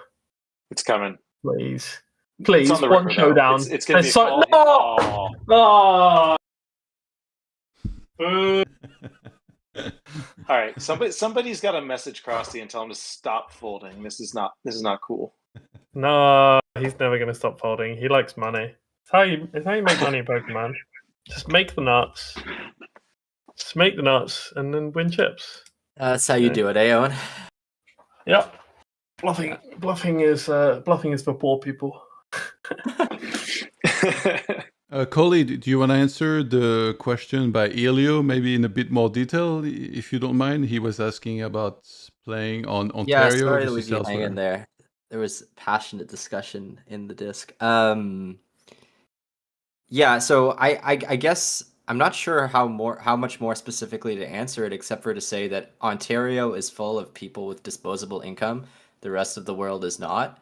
And although it has been getting tougher, Ontario is definitely softer, and especially at mid stakes, especially at 200 NL, 100 NL, 50 NL, it is way, way softer. Once you get into a bit bigger, at that point, like the Russians are VPNing in, a lot of the good players from Canada are in the games, and it's still softer, but I don't think it's quite as stark a difference. But yeah, no, I mean, if you're a recreational and you're looking to play more, for sure play in Ontario. There's no question about it. Wait, did I hear correctly? It's not that hard to VPN in? Are you asking for a friend or? Hey, we talk after the stream, yeah? It's actually very hard to VPN in, but people do it because there's a lot of money to be made. So if it was easy to VPN in, there would be a minority of Canadian players. Okay, but how hard are we talking here? I think you gotta know somebody. You gotta know somebody in Canada. I mean, is it, could Brown do it, or are we talking about we need like a certain level of competency? Brown, I don't know who Brown is. So Brandon. Yeah, sorry. Yeah, on a scale of oh hi Mark to to a web developer. You have to have it's not a one-man job. You need to know. Okay, I know what you mean. Yeah. But aren't those guys like pretty easy to spot, and then you guys can report them? I mean, this is your turf, Yeah. right? Surely you guys want to Yeah. protect your income. And, Well, also, and of course, if GG Poker was like listens immediately to the pros, and it's like, oh my goodness, we'll do something about that right away. Oh my god, no! Snitches get stitches. Leave those Russian bots alone. No, they just ignore us. Yeah, there was like a guy. The other thing I was going to say is if it's what you're saying, like they only do it at the higher stakes because it's difficult enough that they're only going to do it for larger sums of money. The player pool presumably is a lot smaller there, which would make it fairly easy to detect them, I would imagine. Everybody knows who the VPNers are. Everybody knows who they are. It's just GG doesn't do anything about it. Of course not. These guys are raking like 50K. I have seen that it's often it's not good for companies to ban players one at a time, because then the people doing it can work out what it is that got them caught. It's actually much more efficient for companies to do ban waves. So there is hope that they might just be like collecting the whole lot of them and take them. I mean, it's you been you 3 can years. cross your fingers. Like, It's been 3 years. Really? Oh, I didn't realize it was that long. All right, now Gonzo is really googling stuff. He's playing the long game. Oh my god! What do we need to Google? We got an expert I'm just right seeing here. if I have any friends in Ontario with an address they're not using. That's all. With an address they're not using. You gotta be more dedicated than that. You gotta start a second family. Over there. Yeah, go all out. We'll get some pictures. AI. You're that committed. Just move to Ontario, dude. Pictures of family. And, Toronto's a decent city. Just move here. Wait, Richie Lucky moved, right? This is how they get you. This is how they get you for the overpriced real estate. There was a British guy who moved. He was terrible. He somehow went broke in Ontario. And he was like at one point in his career playing 10K on ACR once. I was like sad to see. I don't know. Oops. Yeah. Maybe a cautionary tale for Willie, who seems to really want to play in Ontario. It's so funny how Willie got rustled every time we talk about Ontario. Oh man. But also, like, the games like you guys play don't even run in Ontario, right? Like, everybody good, like Connor, that guy I mentioned, who I don't want to name, like, they're all playing on CoinPoker too, because they don't want to play 5K once a month. Like, yeah, Connor's on ECR and Coin. Yeah. So you guys, does it cap out of 5K? Yeah, it caps out of 5K. Yeah. Fuck. Yeah, exactly. So that's the other thing stopping it from being more of a problem.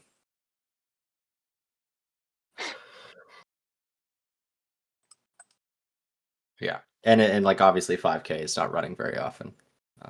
Also, I'd like to say to Elio D'Agostini, if you're a rec who's taking it more seriously these days, then the Guerrilla Core group might be for you. Well, isn't it from like a certain stake? From what stakes is it? From what stakes is it? No. So there's a CFP. Fixed rate, I think. Yeah. The CFP is Gonzo knows. Yeah, get him with the pitch. There's a CFP which is for people who is mostly me, which is trying to take people from to playing like high stakes, from being like at the top end of mid stakes to high stakes. But then the core group is for anyone of all abilities looking to getting a thorough and complete review of poker fundamentals. And so how does it work low exactly? price of 200 buy-ins for Elio D'Agostini. Yeah. That is a very low price. How does it work exactly? Owen, can you expand on that?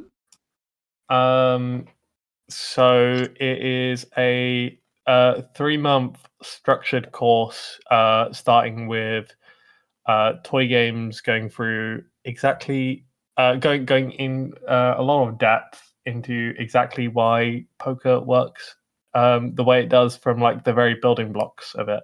before even looking at like, specific spots or like how you like play, I don't know, whatever, button versus big blind. It's looking at like things in a very abstract way and then mapping it to like the specifics that you're actually seeing in game, so that once you understand it from that level, it's then easier to build on things, rather than, I think a lot of people just try to like they intuit an understanding of things, but they never really understand what's going on under the hood, I guess is how I think of it. What's the link for that? If someone wants to check it out? You don't know, do you? I can find the link. Yeah, just search Gorilla Poker, and then it's the new one. I found like 4 different things. How do I know which was the new one? Fuck. All right. I'll slap you with the link. It's the one with the hyphen. It's the one with the hyphen. Okay, so I see one that says like Guerrilla Poker has moved, and it says Guerrilla Poker programs, core and elite private groups, application only. Is that the one? There you go.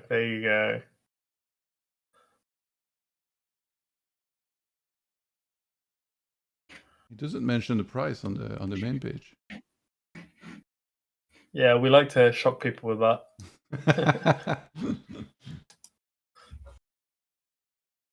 Does Johan get a discount? Says the amazing Jack. Does Johan get a discount? We'll give Johan a discount. Sick.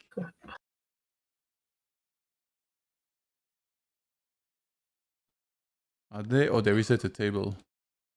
Whoop.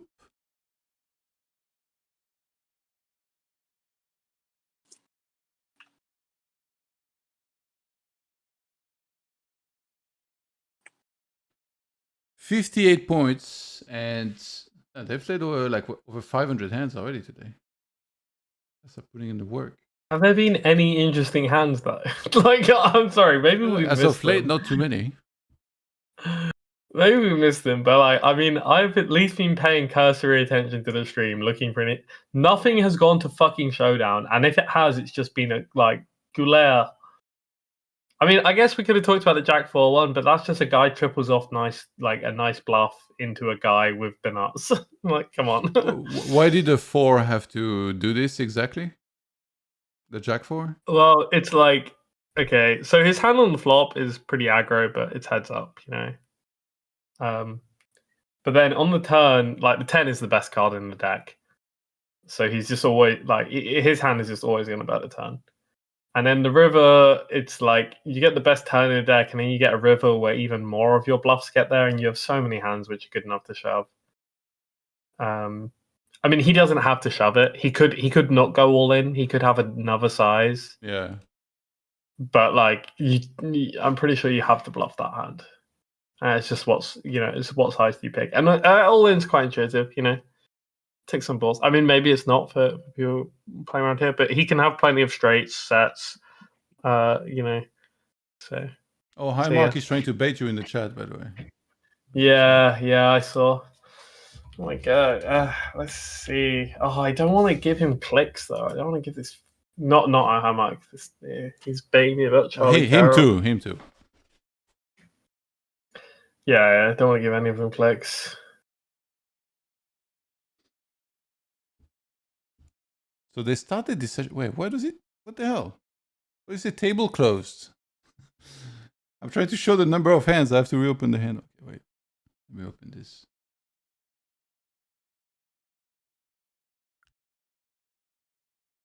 Where are you?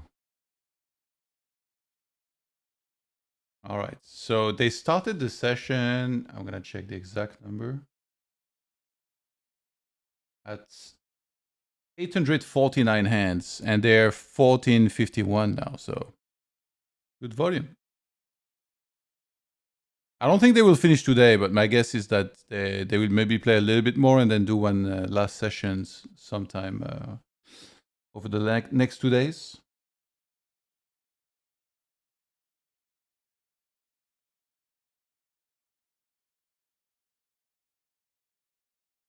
Coley, how's your game going? I got stacked again. What the? Bro. My friend found a good jam.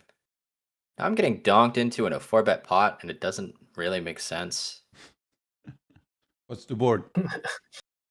Ace, queen, queen, 10. Wait, and who 4-bets? Villain? I 4-bet. Oh. Ace, queen, queen, 10. What the fuck? This is such a weird hand. I mean, I'm never getting called, am I? But I just jam anyway. Well, I have to bluff like 2 pair. And that's how Bill becomes the law. That is how the bill becomes the law. Reverse Uno. Wait, so what did I miss? Why are we quoting Fucking trapped what me? is Are you it? serious? Oh, he has the same hand. Okay. Dude, it's not quoting anything. It's just words. No, it's like, isn't that the it's not Schoolhouse even Rock? just words.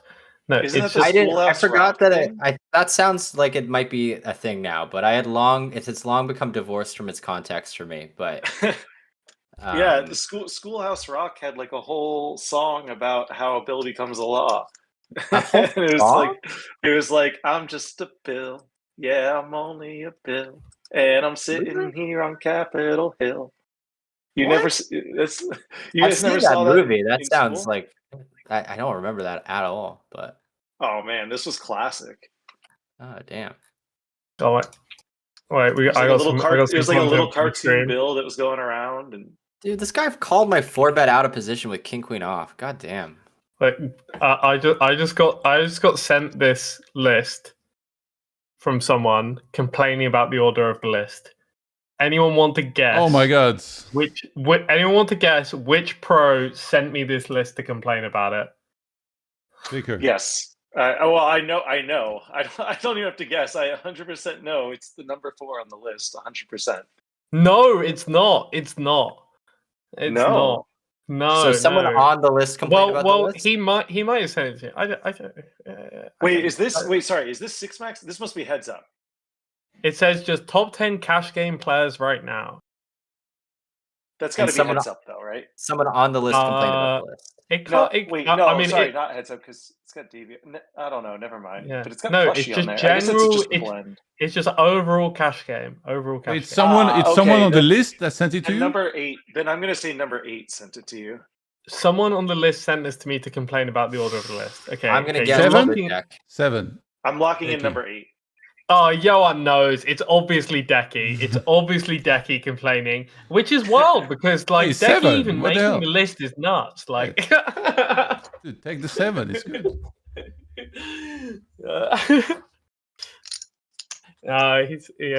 He sent it to say that he made the list, but he's still behind Kaihan. Dude, Kyan should Well, be it's an one. interesting Should list be number because it 1. has a mix of 6max and heads up on there. That's why it's kind of an interesting looking list. Well, actually, so I follow this guy, and I think he just makes kind of like a generic, like it's pre-planned tweets, right? He doesn't post them daily, so he made a ton in advance, and then they just get posted every day. I'm guessing he must have some sort of like a training course or something, or like coaching. And then it's a lot of tweets like this, and sometimes, yeah, they do raise a few eyebrows. Some of this for sure when I see them. Well, usually if you're posting lists like this, you're trying to engagement bait, right? Yeah, Like yeah, exactly. Oh, did you show it on the stream so that people can? It's Decky, by the way. I don't know if I mentioned. Oh yeah, I did say. Yeah. Let me see.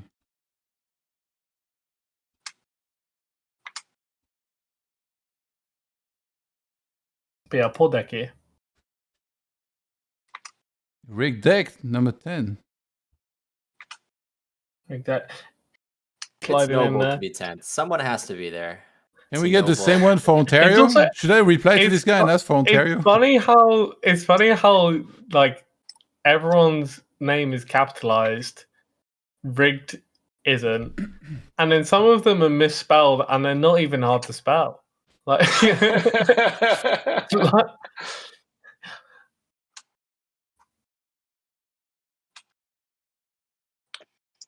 Huh. I feel like Kevin should move up a few places based on his results. And I mean, if it's overall cash, I don't. If it's overall, like, because he doesn't play heads up. Like, you know. Well, that's what's weird about this list. It's hard to like. How do you compare someone like Flushy to someone like Kevin, right? Like where Flushy is like heads up only and Kevin's like 6max only. I would say Flushy is relatively better at heads up than Kevin is at 6max.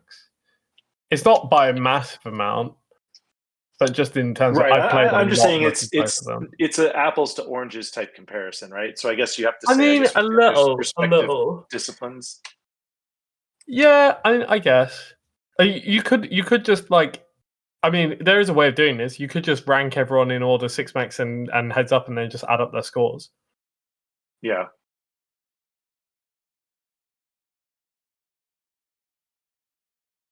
Right. So guys like I'm you and I'm Linus number one, get, so it's an get objectively bonus correct scores list. because like you and Linus get better scores because you're going to be high on both lists. So Yeah. That's what I mean. Like you can say like, like Flushy's like. I mean, also Flushy's not bad 6-max. He's like, and by when I say not bad, I mean like he's still pretty sharp. well, he just never really doesn't. plays 6-max is the only thing. Yeah, I mean, he's definitely not as much of a demon in 6-max. He's way like he's got a lot. Like I find him a lot more consistently surprising playing heads up. How do you have a career in life where you're like one of the best heads up players in the world and you never play 6-max? Like how does he get enough action to like surely Well, that's so many people. They just never play 6-max. All they do Kraci never plays 6-max, Clicker never plays it, Flushy never plays it, Really? Barry never plays it. Yep. Wow.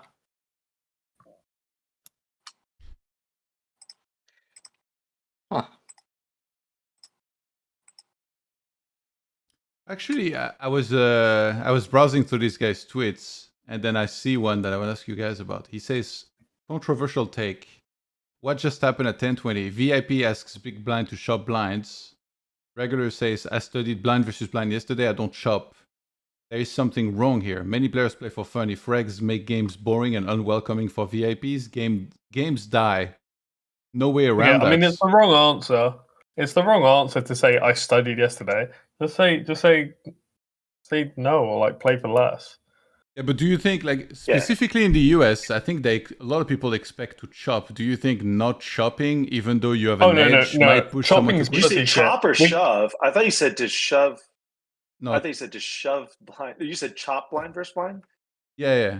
I think it's fine to refuse the chop. I've seen people where chopping is cringe, with it, they're like they don't get mad. Like some people get mad if you like chop with one guy and then you don't chop with the other guy, right? Like see that as bad etiquette. Dude, chopping is freaking cringe. Like, why would you want to what? You come to the casino to play poker, not to play less poker. Yeah, but like in low stakes, people think they just want to play multi-way and try to get like big hands and like cooler somebody or whatever. Like if it gets like 5-handed, it's easier to cooler someone blind versus blind. Blind versus blind, yeah, but you can cooler someone by just having a good top pair. Yeah, but they don't know that. They think it's the opposite. So if it gets 5-handed, they're like, oh, it's too few players. We stop playing until there's more people.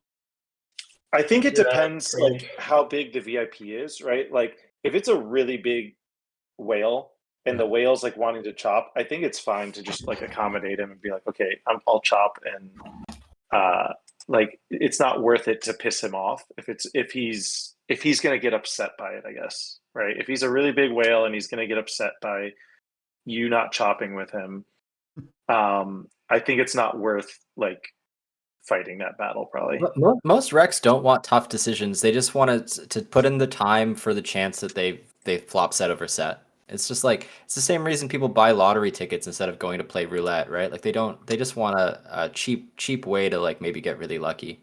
So you just limp a bunch and hope you flop a set and then go home if you don't. And yeah, that's how a lot of recs think about poker. I think that's why they want to chop. Like they don't want to have to think about how much top pair weak kicker is worth. Like Well, the funny thing is, I've seen a lot of recs.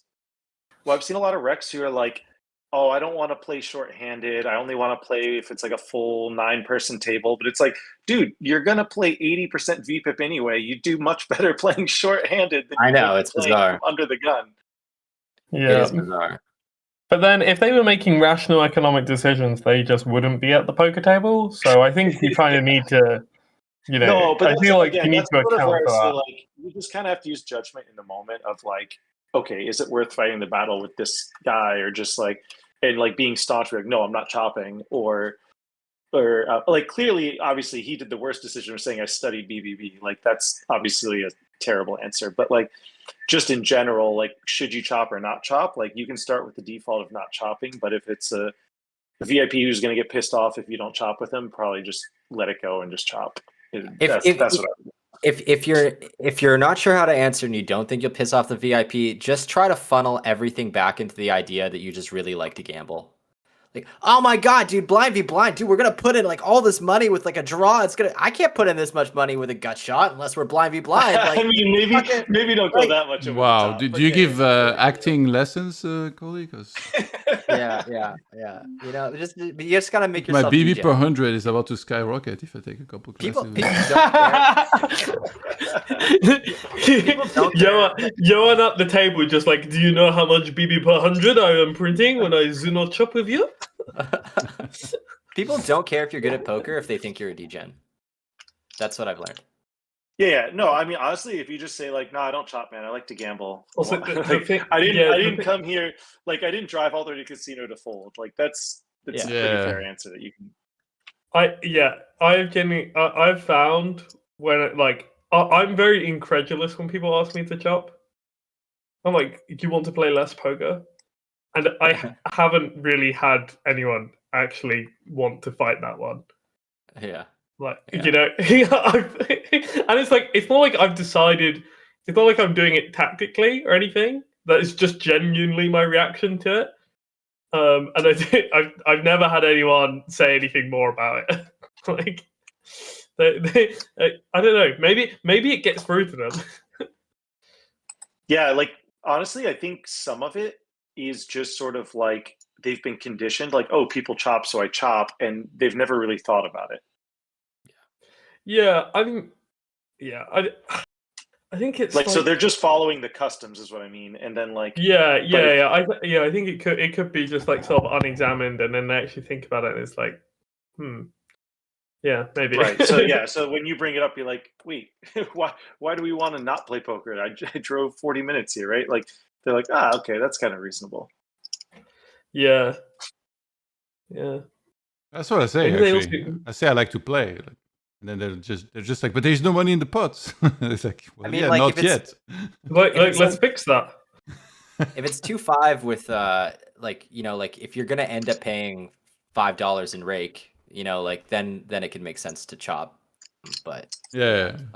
Oh, but it's crazy. Well, like California, for instance, they do like the drop, I think it is, or whatever, and they're like just taking $7 off the table regardless. So then at Hawaiian Gardens, if you chop, they still take $1 from the small blind or something ridiculous. it's so dumb. But no, in Vegas it's not like that. But people get really mad. Like if you don't chop generally, like for me, I do it on purpose. I don't say it initially. I wait until it comes up, and then like it falls to the small blind. He looks at me. He's like, chop. I'm like, I don't chop. And then because they just learned about it and didn't expect it, they get like extra mad. And they always like throw me the dollar. They're like, I take your dollar, you know, like I have nothing.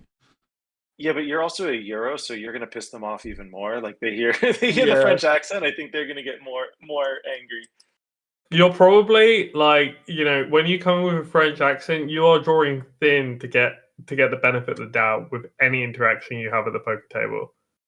Like, I don't think so. I think it's your prejudice. No, it's not me, because it's not with me.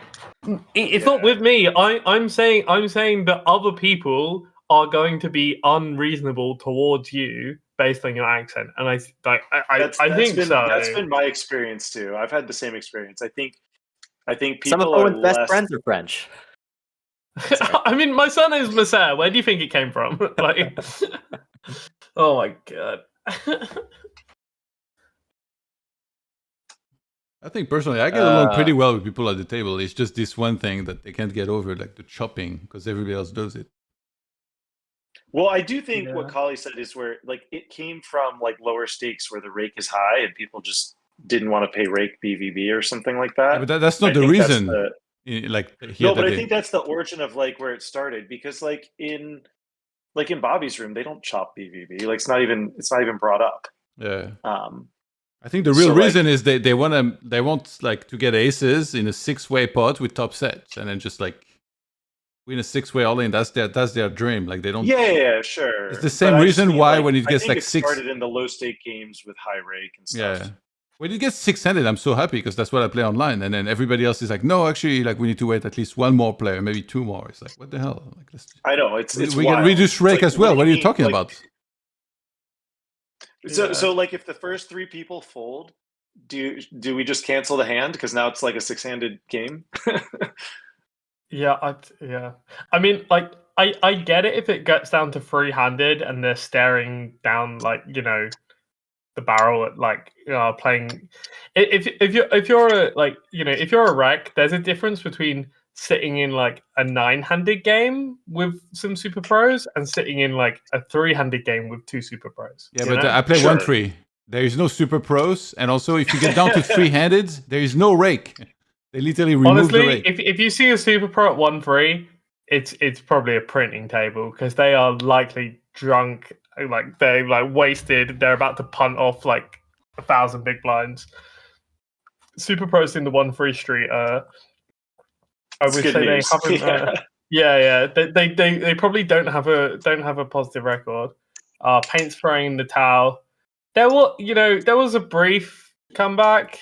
Yeah. Oh my god! I was just looking at the Vanya tweet you posted, and it's like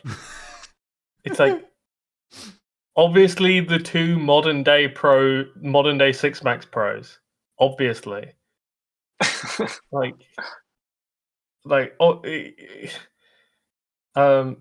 tweet is like the most terrifying poker table ever, and it's OTB, Red Baron, Stefan, Linus, Source, Davey, Berry. Where's Stu Unger on the list? You know, where's who? It's Stu Well, Unger. it's just like yeah. It's just like Just such a obviously random- Davey and Linus. I mean, Davey definitely has the highest win rate there. Like, not to say that he's like significantly better, but I feel like Davey would just play the table better, in my opinion, from what I've seen in like some of the world champs. Well, feel to like be Davey fair, can versus Liverpool. did he specify which format of poker we're playing? Maybe it's PLO. Yeah, to be fair, if it's PLO, isn't Source pretty good at bringing PLO? Yeah, Sauce for 6-max PLO, but then very sweet for heads up PLO for sure. I mean, if it's heads up Hold'em, then Barry's back. But like, I mean, how many heads up tables do you know with seat 6? Well, it's a waiting list. I don't know. Right. They're all hunting Steffi. Oh my god. That's what's going. Oh, poor Steffi. What's Hello, up? hello. Hey, what's up? Hey, we saw Paint was making a little bit of a comeback, and then you put a swift stop to that. Yeah. How'd that go? How'd that feel? Yeah, it was a pretty bad feeling when he got close to even, but yeah, a few coolers his way, I guess, and then my bluffs got through and my value bets got called, so everything was fine. Yeah, I mean, from us watching, we were trying to find some interesting hands, and it was kind of just like I felt like there were a lot of pots where you were like bet big on the river and he folded, and we're like no, give us showdowns, and then when stuff got in, you were just kind of on the right end of it. There was a lot of well played hands for all in, and then we didn't really get many fireworks. Basically, what we need is from you is we need you to spice it up a little, throw in a few more calls on the river, so we got some questionable ones, so we got something to debate. Yeah, I also folded a bunch of his overbets, I guess. So yeah, you didn't see much except pretty rough coolers. Yeah. My quads hand towards the end, I was really surprised to get called there. Wonder what he had. Oh, Wait, you had quads at the end? Oh, we were fully checked out. Oh, okay. We've given up. Yeah. I feel like the score started running up too high at the end. I feel like it got past 60, and we were like, we'll check back in if he gets it back down to 20. Right, yeah. Yeah. I mean, I bluff catch in a few medium pots, but then Do you feel like you were in the zone today, like playing your A game? That was not the best for me. I'm pretty tired right now, but I guess I still played solid. I made a few nice bluffs I'm happy about. A few bluff catches that I could have not made that went my way, so that's good. And then I ran hot to get paid a few times. Then some really standard bluffs got through. So yeah. I mean, I guess I'm kind of a bit boring like that. I just play my normal poker when I play. Yeah. You heard it here first. The admission that Clicker's crew are all boring, solid poker players. I mean, Clicker plays different sometimes. Yeah, I don't know. I reckon if you took nameplates off, it would take me days to work out who I was playing between you two. we have some differences, I guess. But yeah. Rumor has it. Probably you get more information from the timings than from the hands. Are you eyeing up who you might be playing in the final, or like too early to? I mean, I could fold to victory right now, I guess. So yeah. Oh. Shit, I could. Oh yeah, you could. Oh. I mean, I'm not gonna, but if it gets close, I might. What's the EV of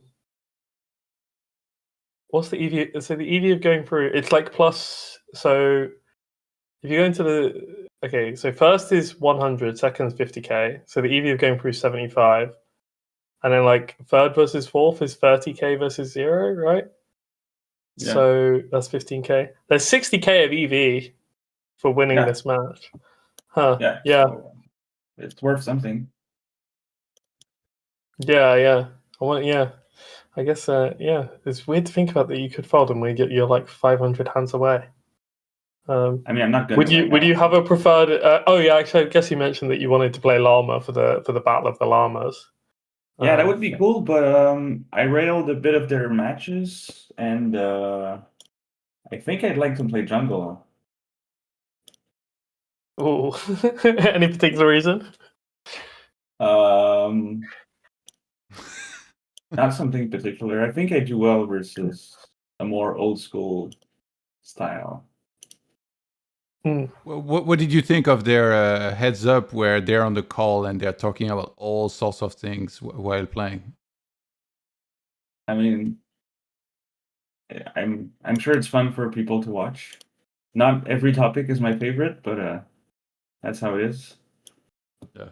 I prefer when it's more poker, like poker hands and stuff, but sometimes you just don't see showdowns very often, and not everyone wants to comment too in depth in every hands they see. So I get that. It gets pretty exhausting.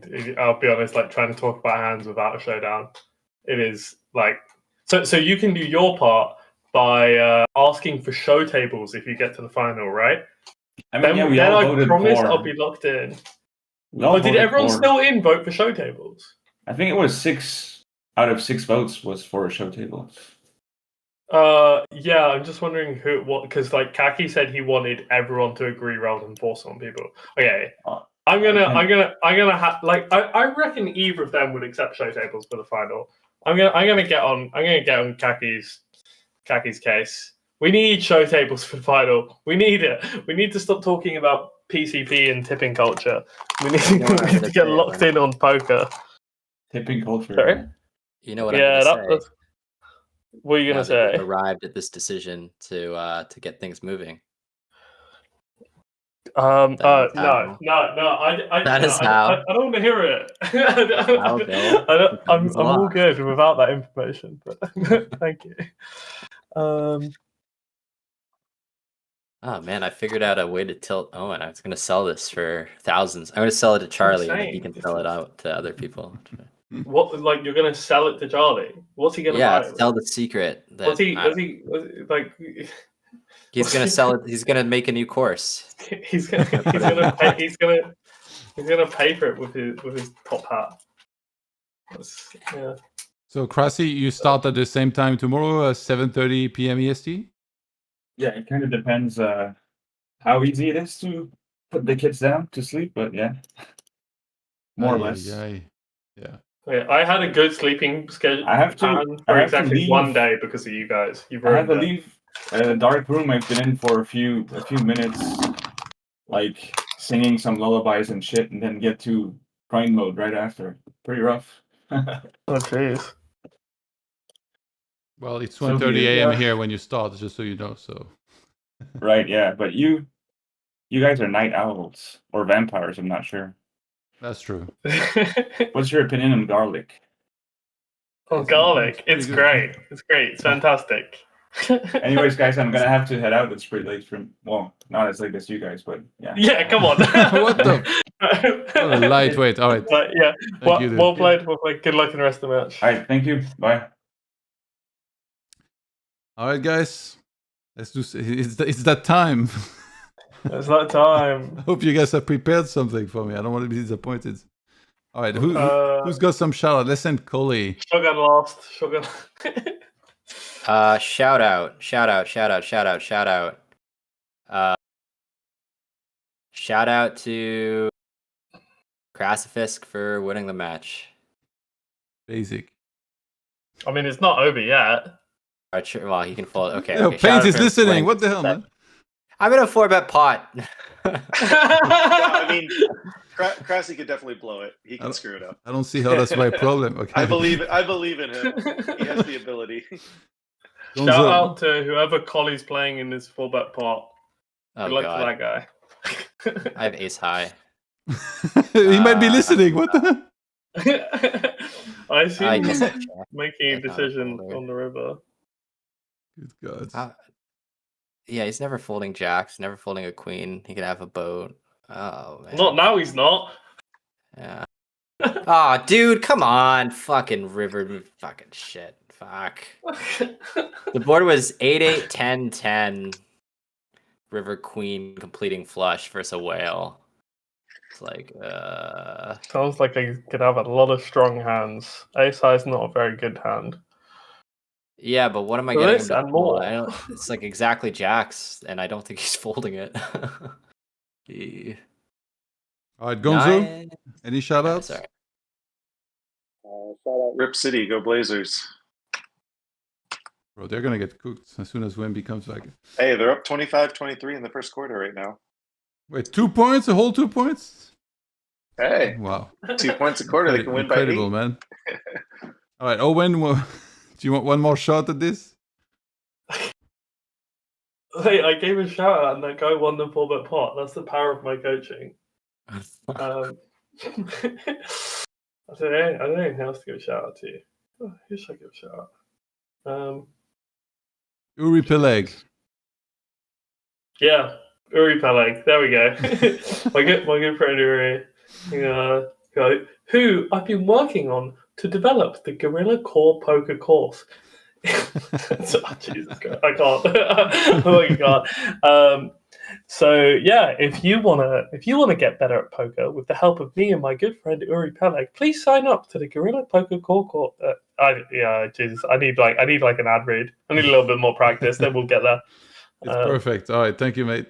Don't Yeah, get too many nightmares thanks. about JRB. See you later. Oh God, no! I'd forgotten. Please don't roundhouse kick me. All right. Have a good night, guys. In a bit. Yeah. Yes. All right, guys, that's it for now. Shout out to everybody who joins, as always. All the guests on the stream. We had Clicker, Gonzo, Coley. Nice of them to join us. And that's it for now. Yeah, we're back actually. I think Jungle and Llama are going to play at the same time. We actually got, so all 3 matches that are remaining have some time scheduled tomorrow. So Yodogoki against Veni is going to be at 1 p.m. CET. Jungle against Llama, which is, I'm not sure how set in stone it is for that time, but it's 6 p.m. CET. And we have KraciFisk versus Paint, which I think they're going to wrap it up tomorrow. It's at 1:30 a.m. tomorrow. And of course, shout out to Jaden McDaniels, the amazing Jack, the GOATs. But yeah, I'm back tomorrow. Big shout out to CoinPoker for organizing this and iBankroll. Much love to them. I'll see you guys tomorrow. Have a good night. Take care. Peace.